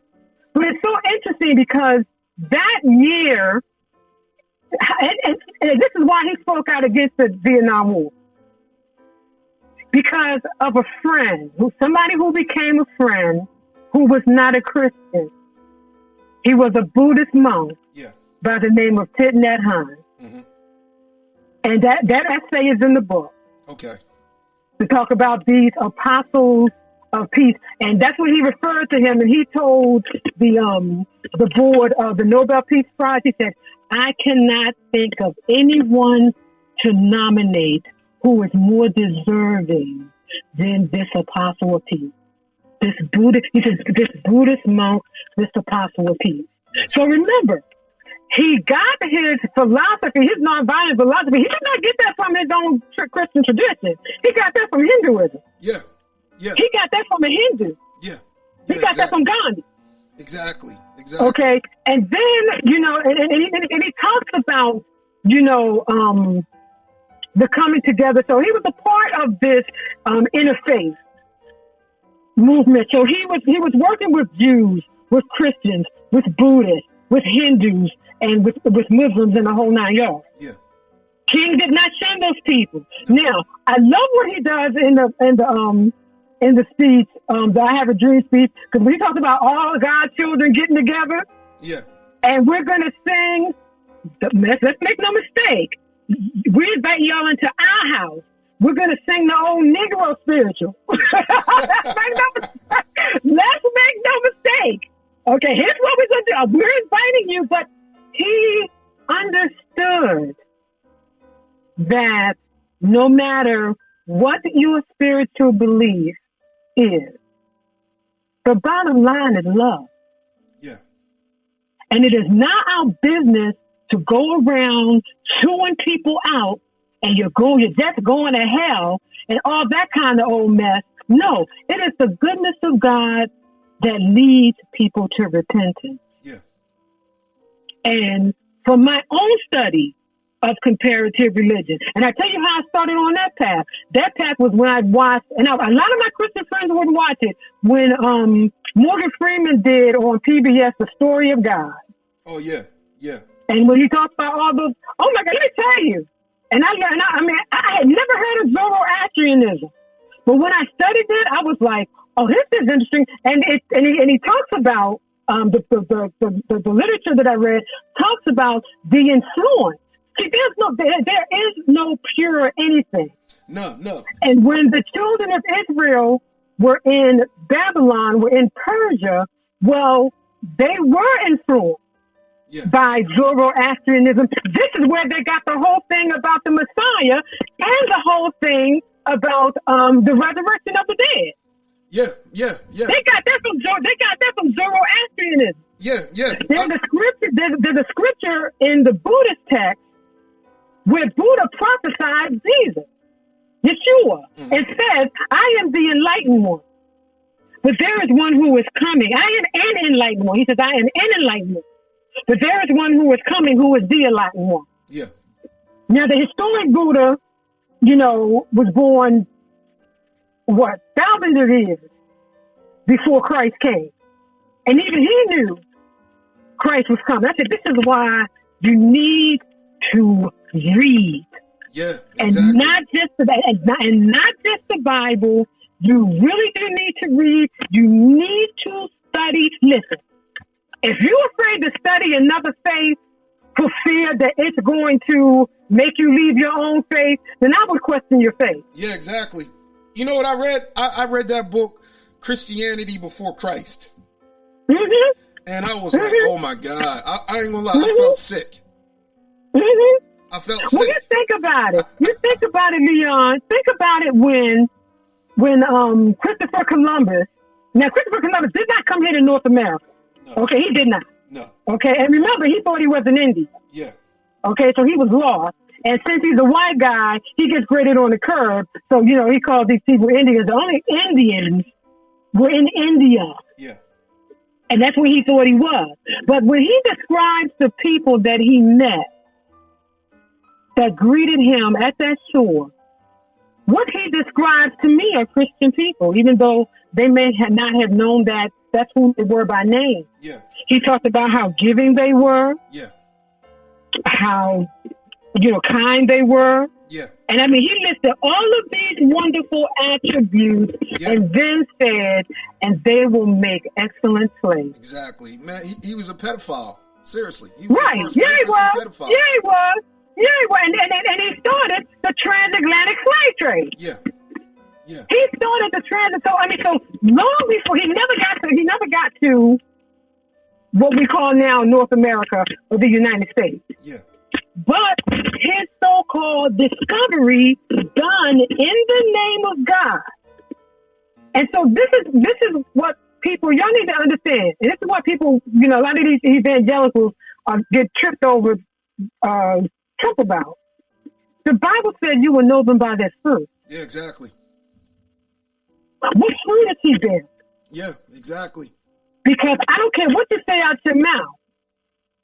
And I don't care how you go and stand in front of a church and hold up a Bible upside down. Yeah. I'm not impressed with that. Yeah, exactly. How do you treat your fellow human beings? That are not celebrities. Right, that are not celebrities, women that are not in your, in your circle. Yeah. Your whole use of language, the obscene language that comes out of your mouth. And what one person who wrote about this, he said, listen, he's out of the evangelical denomination. He said, listen, he said, Trump came to us in 2015 and asked us, he said, listen, y'all back me, I will give you anything you want. Yeah. You just got to give me, you just got to give me cover. Yeah. So that's why people were able to turn away. So, and this is why, and I'm like, y'all are not going to, you can bully people. You're not going to bully Jesus. So when he made Jerusalem the capital of Israel, they went crazy. Yeah. And I'm like, Jesus still ain't coming back because y'all don't tell Jesus what to do. Yeah, exactly. Exactly. But they were doing all that stuff, talking about, the fulfillment of prophecy. No, this is not the fulfillment of prophecy. This is, this is contrived. Yeah, yeah. This is you pulling the lever. Yeah. And God don't give a flip about your lever. No, he's making a mockery out of them. Right, made a total mockery out of them. And I tell you, when Copeland did that law. Oh, you gotta talk about when he blew COVID. You gotta talk about that first. No. Bro, we need you to blow again. Okay. And this time with some power behind it. Oh, that was just so. I was near tears. Wow. I was near tears when I saw that. Because this is somebody that we follow, that we believe, and I don't think that. I think that over the years, because these folks love their private jets. Yeah. And I remember him talking about the private jet, but he can't fly commercial because it's a tool for the devil. And I'm thinking about with all your anointing, I know when I step on there, the devil's stepping off. Yeah. But he and Jesse Duplantis sitting there talking about, their private planes and the whole 9 yards, And I mean, and it's just like, it's not even about that. So he does the blow thing, which was just so weak. And I'm just like, oh boy. And as you can see, I mean, if anything, they should have gone all over the world into these hospitals and healed people. Yeah. But that's not what you're doing, because the truth of the matter is that you're serving mammon and not God. Exactly. I remember the church that, healing service is canceled. Really? Because of COVID, healing service is canceled. I'm like, see, this is your plan service. Yeah. And every week you got people all lined up and they're falling out so-called under the power. And no, that's just demonstration. That's just performance. Yeah, because I was asking. I was like, well, yo, man, this is Benny Hinn's hour right here. What's up? Right, you didn't know. I'm like, yo, man, what's up? Come on now. But it seems like everybody is exploiting, people. Yeah, no, that's what that was. So these people have gotten rich. Yeah. These people have got. That's what my father told my said, I'm going to pray for you. And she said, now your prayers don't even get past the ceiling. He said, we can fix that. He said, give me $5. He said, give me $5. He said, I'll get it past the ceiling. I was like, you need to. I said, you should be ashamed of yourself. It is so crazy, but that's what it has become. Yeah. And what? All this. I explained this on my podcast. I said ministry is like the drug game. It's about who you can get to come back, because thank you. The thing is that the money don't flow from the top down. It flows from the bottom up. Thank you. And a lot of people, they didn't like it. And all the guilt that they harp on you. And please don't tell me about, what is it, Hosea 6? About tithing and you're cursed with a curse? Yeah, you curse with a curse. That is not New Testament. I'm sorry. That's, and y'all can disagree with me if you want to. It is not New Testament. No. Because Jesus did not establish a temple like that. The temple was destroyed. Yeah. So all these people in, full-time ministry and all this kind of stuff, really? Yeah. And really, you're milking the people. And it's just not the folks you see on TV. It's the, black churches in the poor black neighborhoods where these people can hardly pay their rent for children riding around in the Bentley. Yeah. And there is something ungodly about that. It is. And then people get mad when people go up in the church and confront them. Right. It's definitely something. Now, wait a minute.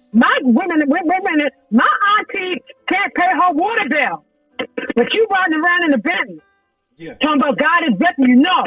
If that's the truth, then it would be, but trickle down never will. No. And that's what the truth. I remember one time I'm listening to somebody, and we were at a Bible study one time, and somebody was saying how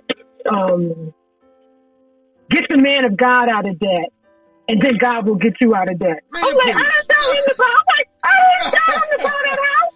Exactly. I did not tell him to buy it. I did not tell him to live above his means. And then I got to get you out of the mess. In order to get out of my mess, I got to get you out of your no. Yeah. Well, see, that's about the no. Well, see, here's the thing. Here's the thing that I got a problem with the prosperity message. It was only one-sided. Because you gave us the spiritual aspect, but how can you take and prophesy God's going to give you a supernatural debt cancellation when you don't even understand how credit cards work? Right. So my question is, you got people throwing money on the stage. How come you ain't bringing in bankers and showing people how to have ownership and bringing in Dave Ramsey? How come you ain't doing that? Let me say something about that throwing money up on the stage. No, because niggas was doing that all the time. I was like, you gotta be kidding. Wait a minute, hold up. Tracy and I went to this church, and that's exactly what they were doing. First of all, before the pastor came out got up to preach, they all started running up to the altar and putting money on the on the podium. Yeah. So that when he stood up, you couldn't see him for the money. Yeah. Then he would say something, and then somebody would run up, and they would like, have whatever money they had in their hand, and it was always paper money. Yeah. And just throw it. I mean, just like they playing crap. Yeah. And just slam on the floor. And I asked them, I said, what's the captain verse for that? And they never gave me that, but they talked about, sowing your seed. So you sow your seed on this particular word or whatever, and believe God that it's going to come back 100-fold. I didn't say it to her, but when me and Tracy got in the car, I said, but isn't this what they do in the strip club? Yeah. And I've never been to a strip club, and no judgment to you. And okay. That's what that is. No judgment to you if you've been, but I mean, I've seen enough TV. Hey, that's it. And I'm thinking, and that's exactly what that reminded me of. That's what it is. It's you throwing spiritual dollars at the stripper because they make you feel good. And I'm just like, this is. I mean, it was very. I was like, whoo, okay. So people need to back up and really think. Yeah, it's a whole lot and of emotion it's not involved. The devil, right. And that's what they're doing. I mean, it's even with if you have the thousands of dollars to bury your loved one, that's one thing.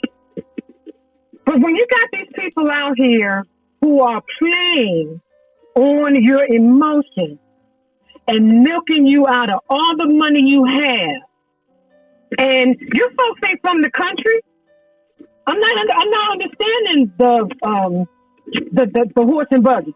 Yeah. I'm not understanding that. No, your family grew up in Wilmington. Yeah. Now, my grandmother's 98 years old and used to ride horse. Okay, so when she goes, yes, horse and buggy. That's in Virginia. That's in the country, because that's what they do. But you got all these folks, and it's just like, this does not make any kind of sense whatsoever.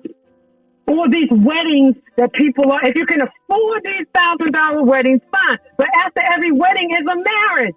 Yeah.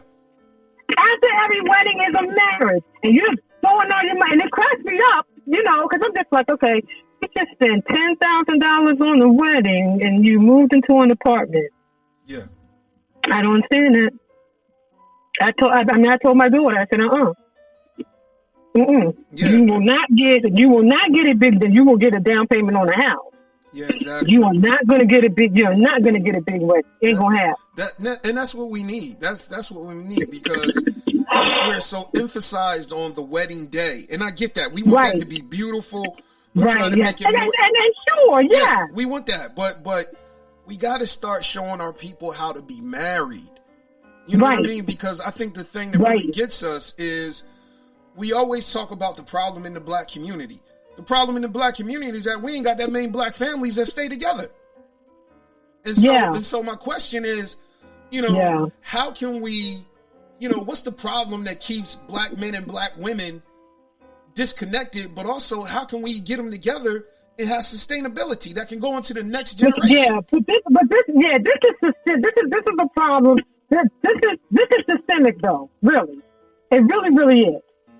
Because first of all, one of the problems now is that, and I'm gonna say this and get in trouble. No, go ahead, say it.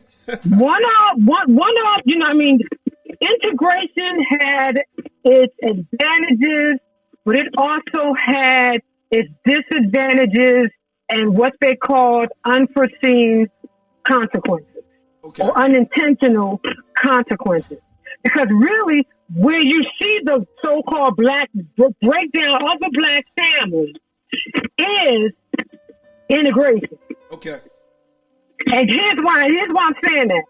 Because we as a people have always been, our families have always been based on extended families, not on nuclear families. Yeah. So if Mama and Papa could do it, fine. But if Mama and Papa, Papa was sold away, Mama was sold away, Papa was lynched, Mama was lynched, or people just die naturally. Yeah. But we always had that. I am a village kid. I was not raised by my mother and father. I was raised by my two grandmothers and aunts and uncles and neighbors and the whole nine yards. So then the problem is that the village has collapsed. And we've embraced this nuclear family model, which is, in my opinion, is the most dysfunctional, because it really does take a village. That is where we came from. That is what our people believe in Africa. This is what our people believed in our Native American relatives. Okay, and a lot of us do have them. Forget the DNA crap. But, it was based on, so it's interesting because within the matriarchal system, it was really the brother who had more charge over the children than the father. Yeah. See, God ain't stupid. And remember what God said in the beginning. He said, therefore shall a man leave his father and mother and cleave unto his wife, and they shall be one flesh. Yeah. Then shall a man leave his father and mother. It didn't say nothing about her going nowhere. Yeah. Because that was a part of the protection. Yeah. So then if her husband was an abuser, he would think twice. Yeah. Because she's with her people. Yeah. You touch her, guess what? She got 7 brothers. Yeah, exactly. And they all 6 feet tall and 6 feet wide. Yeah. That's why. Yeah. So then when we decided to go against what God said, this is why we have a problem with domestic violence.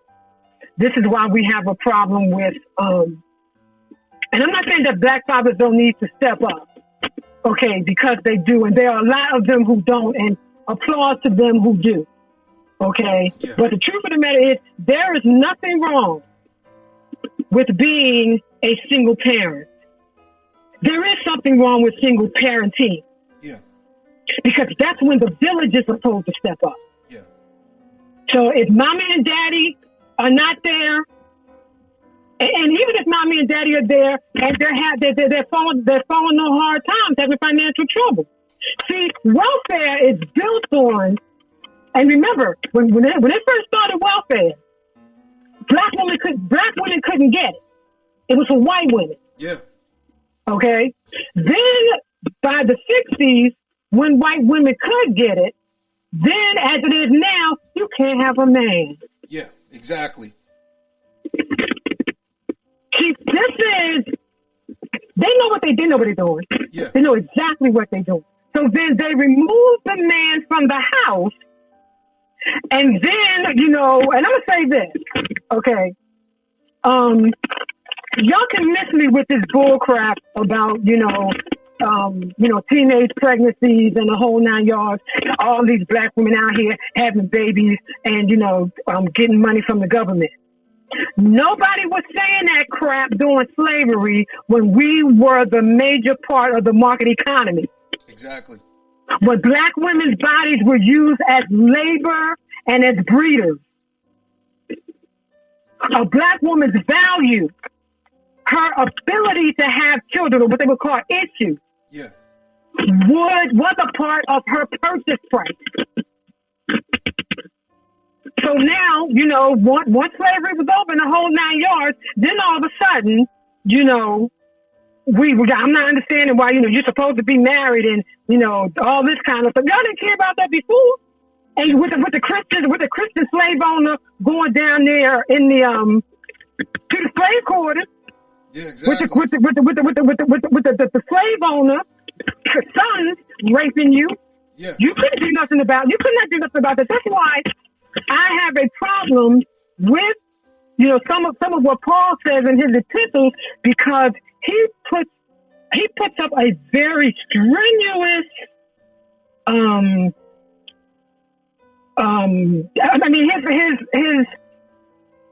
his take on so-called sexual sin. Yeah. And morality. So he's offering a high morality that a lot of the people, especially if you were a slave. So don't say if you are a slave, don't seek to be free. Yes, seek to be free, because it's going to free you from the sexual obligations that you had to your owner. Exactly. Because it says, servants, obey your masters. And one of the areas that they have to obey their master is when what's in sexual favor. Yeah. So you're throwing around all these words, fornication and the whole 9 yards. Guess what? Slaves had no control over their bodies. Exactly. Their bodies did not belong to them. Their bodies belonged to somebody else. Exactly. And this is why you see the difference between how Jesus dealt with issues of sexuality and how Paul dealt with issues of sexuality. Exactly. And so, let's go back, to this whole thing about black women and black men. Because, interestingly, when, and I vaguely remember this, when they started women's lib. And see, white women have always piggybacked off of our movement. Yeah. Just like the abolitionist movement gave rise to the women's suffrage movement. Right? Yeah. And then the civil rights movement gave rise to the women's liberation movement. When they say women, who are they talking about? White women. White women. They ain't talking about me. No. You notice all the stuff that Michelle Obama went through, and you have hardly heard a peep from the feminist corner. Yeah, that and Breonna Taylor. Also, we're black, but we're not women. Yeah. I was taken because I'm like, okay, the feminists definitely got to stand up now. They ain't standing up. She's black. She's a black.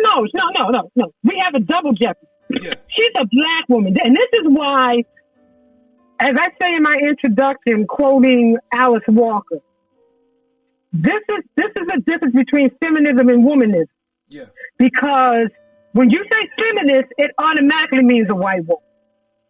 And so then you have to put a definer on the front when it comes to women of color. So, Asian feminist, black feminist thought, black feminist, criticism. And womanism, which Alice Walker coined that term, but the people stop when they get to Alice Walker, but really womanism is much more than that. Yeah. But at least, like she said, this is a term that includes men. So even sometimes I have seen people write black womanist, and I'm like, you don't know what you're talking about. Because womanist automatically means black. Okay. I'm glad you said that. Mm-hmm. It's embedded in that term. It's implied black. It's grounded in spirituality. And it does not. Now, we know that we got to deal with racism, right? Yeah. But we're not just dealing with racism. So we don't privilege racism, sexism, classism, all of these other isms. Yeah. All of them are problematic. And so our goal is to eradicate them all. Our goal is not to reverse the paradigm so that women are on top and men are on the bottom. So then women get to do to men what they did to us. No. Or blacks get to do to whites what they did to us. No, that's wrong. Yeah. If it's wrong for them, it's wrong for us. And I see this crap all the time, and it's like, no. We want equality, as Malcolm X says. It's freedom for everybody or freedom for nobody. Yeah, exactly. That's a womanist. That's a womanist mentality. Yeah. It's freedom for everybody and nobody. Yeah, I like that. But we don't just, we do not make the assumption, because I've seen it too many. I've experienced it in my own life. Women do not govern any more equitably than men do. Yeah. Nobody. I mean, listen. Hillary Clinton would have been the first female president, but that woman would have governed like a man. Oh yeah, definitely. That's why I was just like, no. And then plus with the stuff you know about, I'm sorry, but you know that super predator promoting that crap, that was, to me, that was as bad as the Willie Horton thing that George 41 George 41 did. Yeah. It's the same, to me, it's the same thing. And what that ended up doing was, I mean, there are children who ended up getting life sentences, being sentenced to life in prison without the possibility of parole based on that false theory. Yeah. And you know what happened to the guy who came up with that dumb theory? What happened? Oh, he's a tenured professor somewhere. It's a shame. Yeah. He's a tenured professor somewhere. Yeah. See, this is the kind of stuff I'm talking about. So it's just like, you know what? I'm not trying to. This is why you have to know the history. You have to understand what happens when Black people try to so-called elevate themselves. And you know it. Black Panther came out and scared the bejesus out of white people. Exactly. We did not get, and we didn't get no paraphernalia. No. Right? And who did they give best? That movie grossed worldwide over $1 billion. Over $1 billion. Yeah.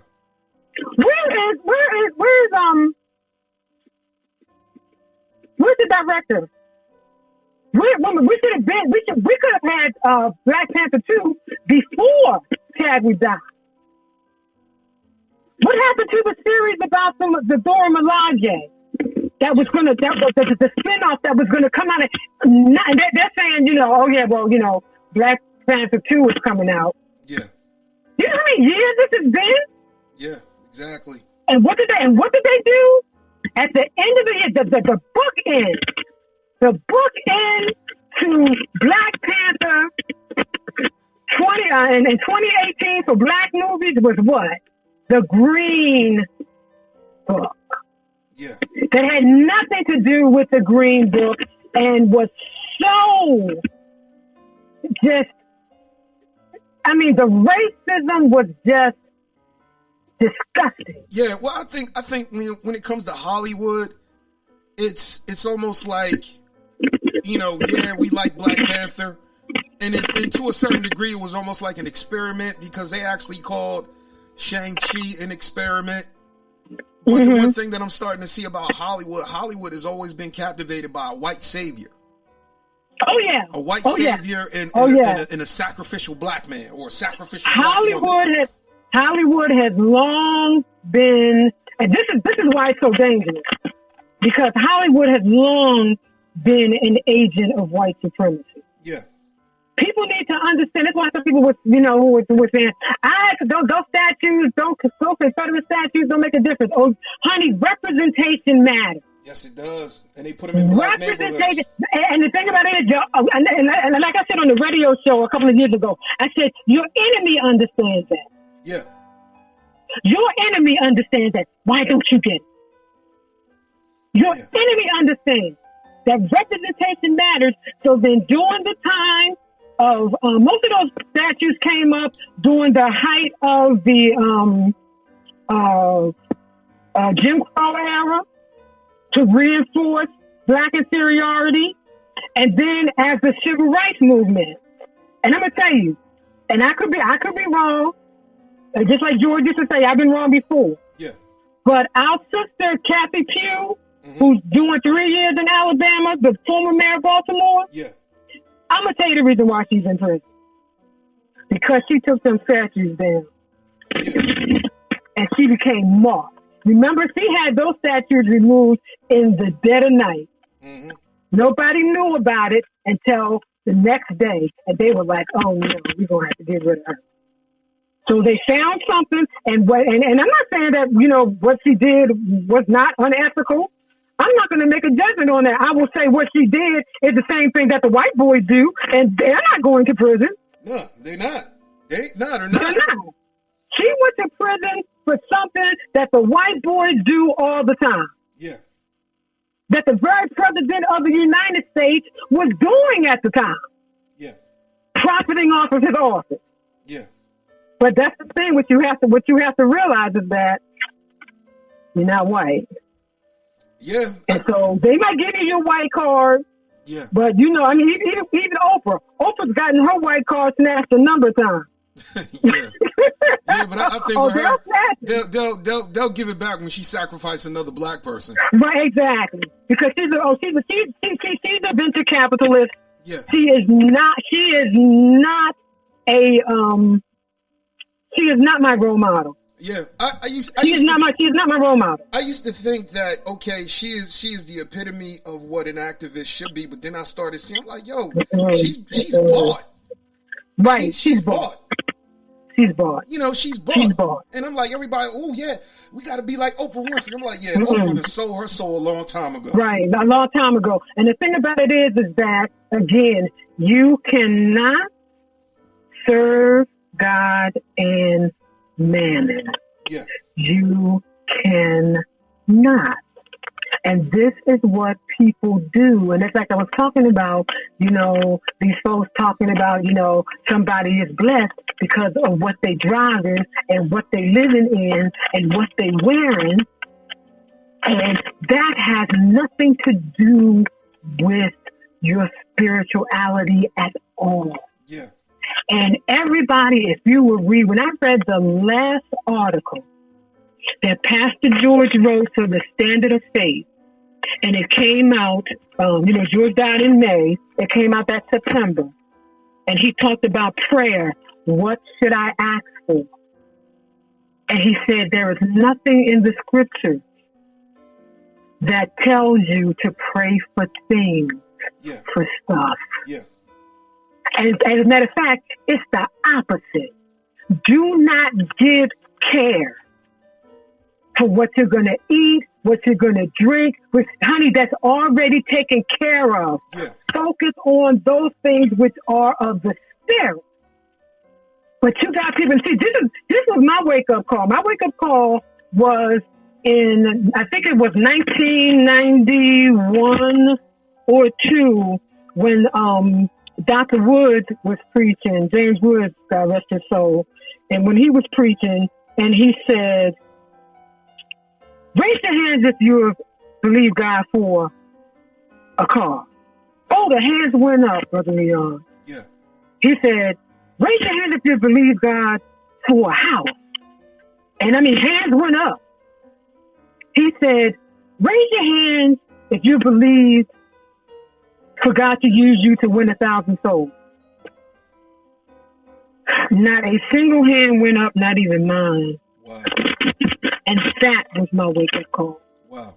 I said, oh no, something's wrong. Yeah.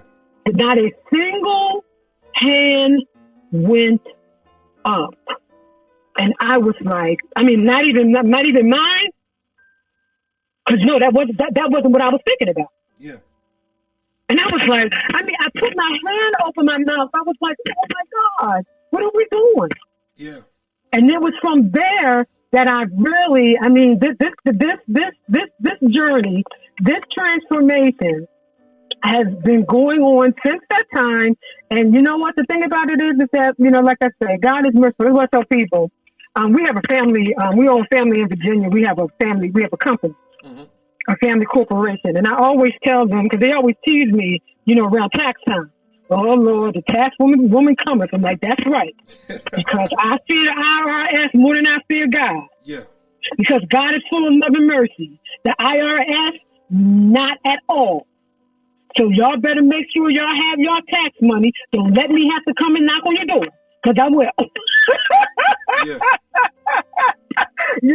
Yeah. And so, it's like, where are your desires?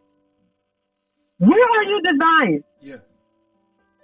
And so then, people got all caught up into, the houses, the cars, and all this kind of stuff. And now, with the the private jet. And my thing about that, when Creflo Dollar was having a hissy fit, when people jumped on him about that, I'm like, listen, you make a salary. You've got this mega church, you make a salary. You want a $65 million used jet? Then you pay for it out of your own money. How come you don't ask it from his spiritual father, Copeland? But, and I got a problem with that. Because Copeland will tell him get his pay. Yeah, I got a problem with that. I'm like, dude, how can you call Copeland your spiritual father and he white and he don't even know he will never understand the black experience? But that's because they have forsaken the black experience. These are white people now. Yeah. These are white people who have embraced a white supremacist Christianity. So this is how, he can do that. I mean, I have family members who are the same way. But once your eyes are open and you understand, oh, wait a minute. So don't get me wrong. I don't need Jesus to be black. Yeah. I don't need God to be female, although, I do believe that God is both. Yeah. There is a divine feminine.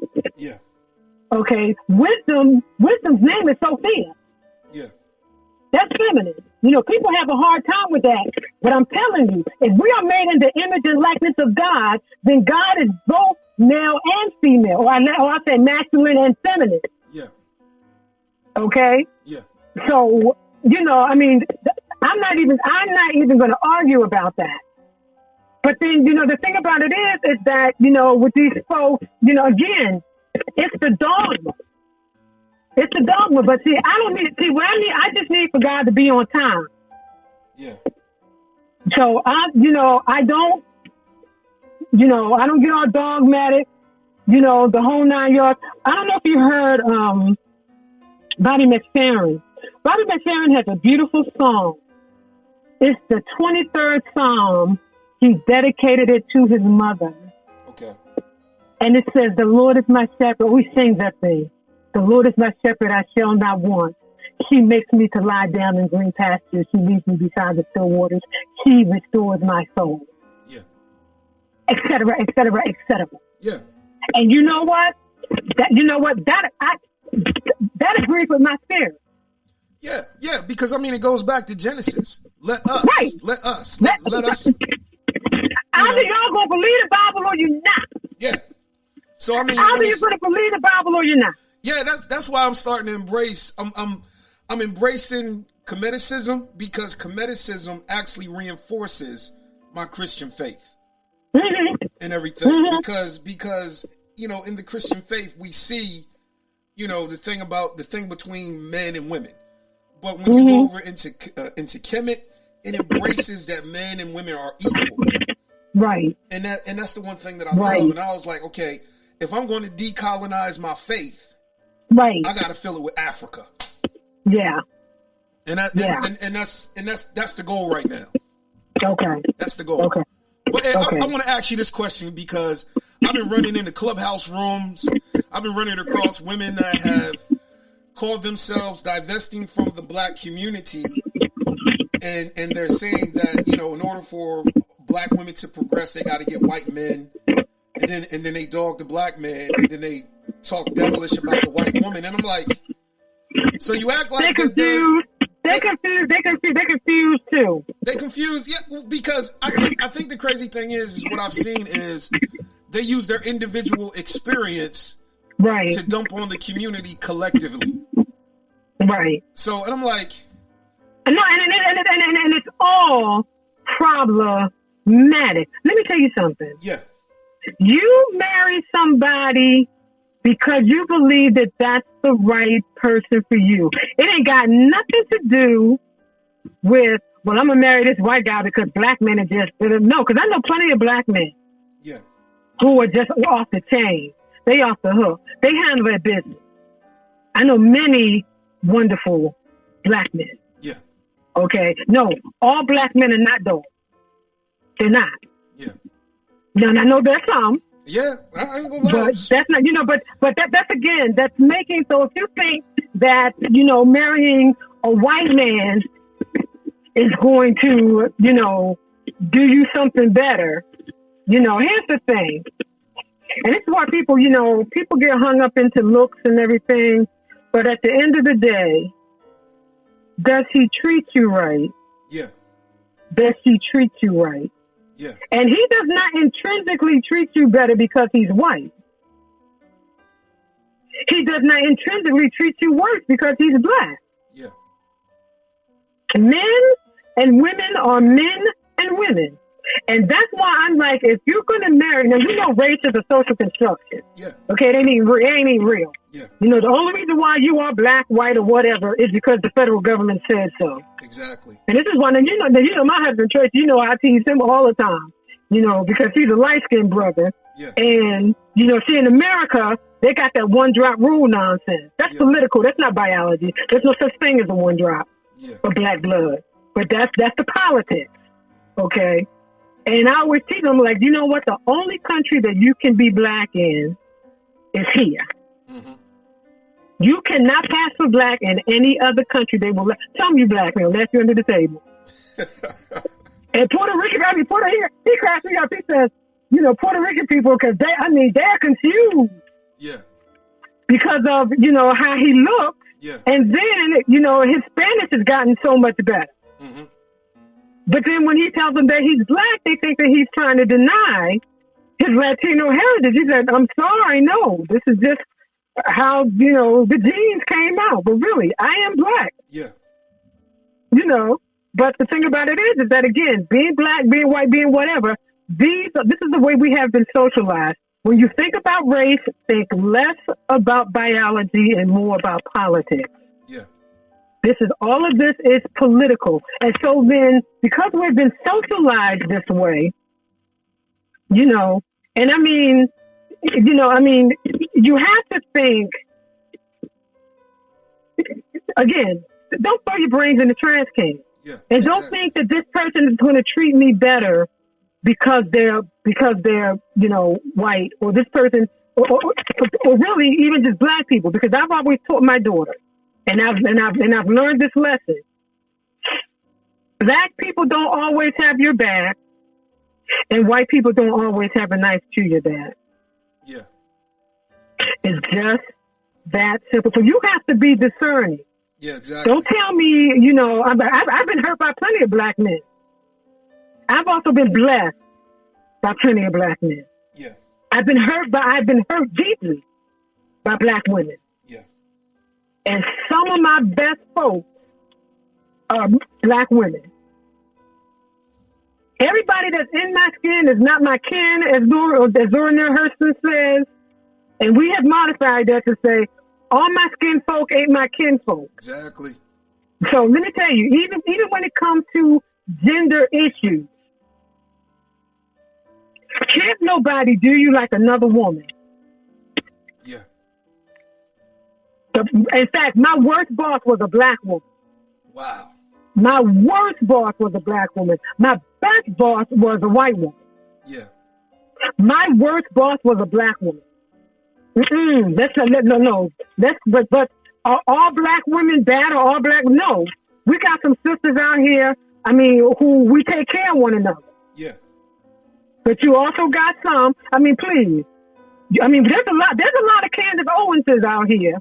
Oh my God, yeah. I don't so know unfortunately, but see, this is exactly why white supremacy is having a hard time dying, because it has far too many black allies.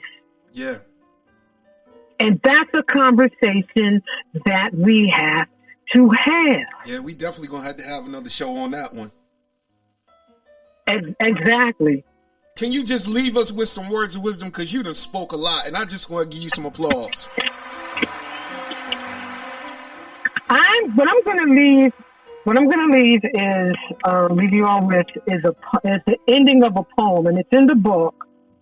And it's from Essay 24, Dear Black People, an Open Letter to Black America. And this is part of a poem, an excerpt of a poem from Margaret Walker, who was a poet and novelist. She says, for my people, standing, staring, trying to fashion a better way, from confusion, from hypocrisy, and misunderstanding. Trying to fashion a world that will hold all the people. Let a people loving freedom come to growth. Let a beauty full of healing and strength and a strength of final cleansing be the pulsing in our spirits and our blood. Let the marital songs be written. Let the dirges disappear. Let a race of men, women, and children now rise and take control. Love you much. I love that. I love that. I love that. Thank you. Yeah, thank you, Brother Leon. This has been rich. Yeah, this definitely been real. And hey, tell Brother Tracy I asked for him, and I just want to say definitely will. I just want to say thank you for coming on this platform. And we definitely thank you for having me. No problem. We got to do this again. That's the God knows truth.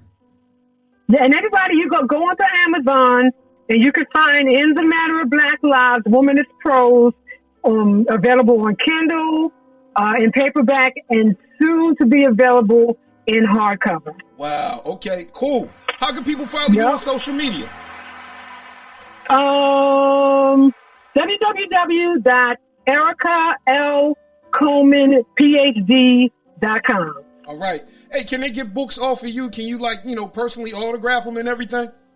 I can personally autograph them, but what I have people to do is buy the book, and then you can send it to me, and I'll autograph it, and I'll send it back to you, and I'll pay for the postage. Okay. Back. All right. Thank you. I just want to say you have blessed us today. Thank you. Praise God. Thank you, Brother Leon. All right, let me give you some applause. Again. Yes. All right, you have a blessed one. Thank you, brother. And give Jesus some applause. Yes, Lord, we thank you. Amen. You brought the thunder. Thank you. That's what I'm talking about. Yeah, all right. That's what I'm talking about. Yeah. All right. All right, family. Y'all be blessed. All right. Bye. Bye-bye. All right, guys, that was Arica Coleman. So I'm going to tell you, man, the one thing that I want you guys to understand and know, you got to get this book. Because this book delves into what we are experiencing right now. It talks about our past. It talks about our history, our past, our present, and it gives us insight into the future. And so the one thing that I want you guys to understand and know is that the way that we change is that we change through the creative process. Because I believe that creatives are our prophets. And we have to understand where we are right now, where we come from, in order for us to navigate and have a prophetic destiny for the future. So guys, pick up this book, In the Matter of Black Lives, Womanist Prose by Arica L. Coleman.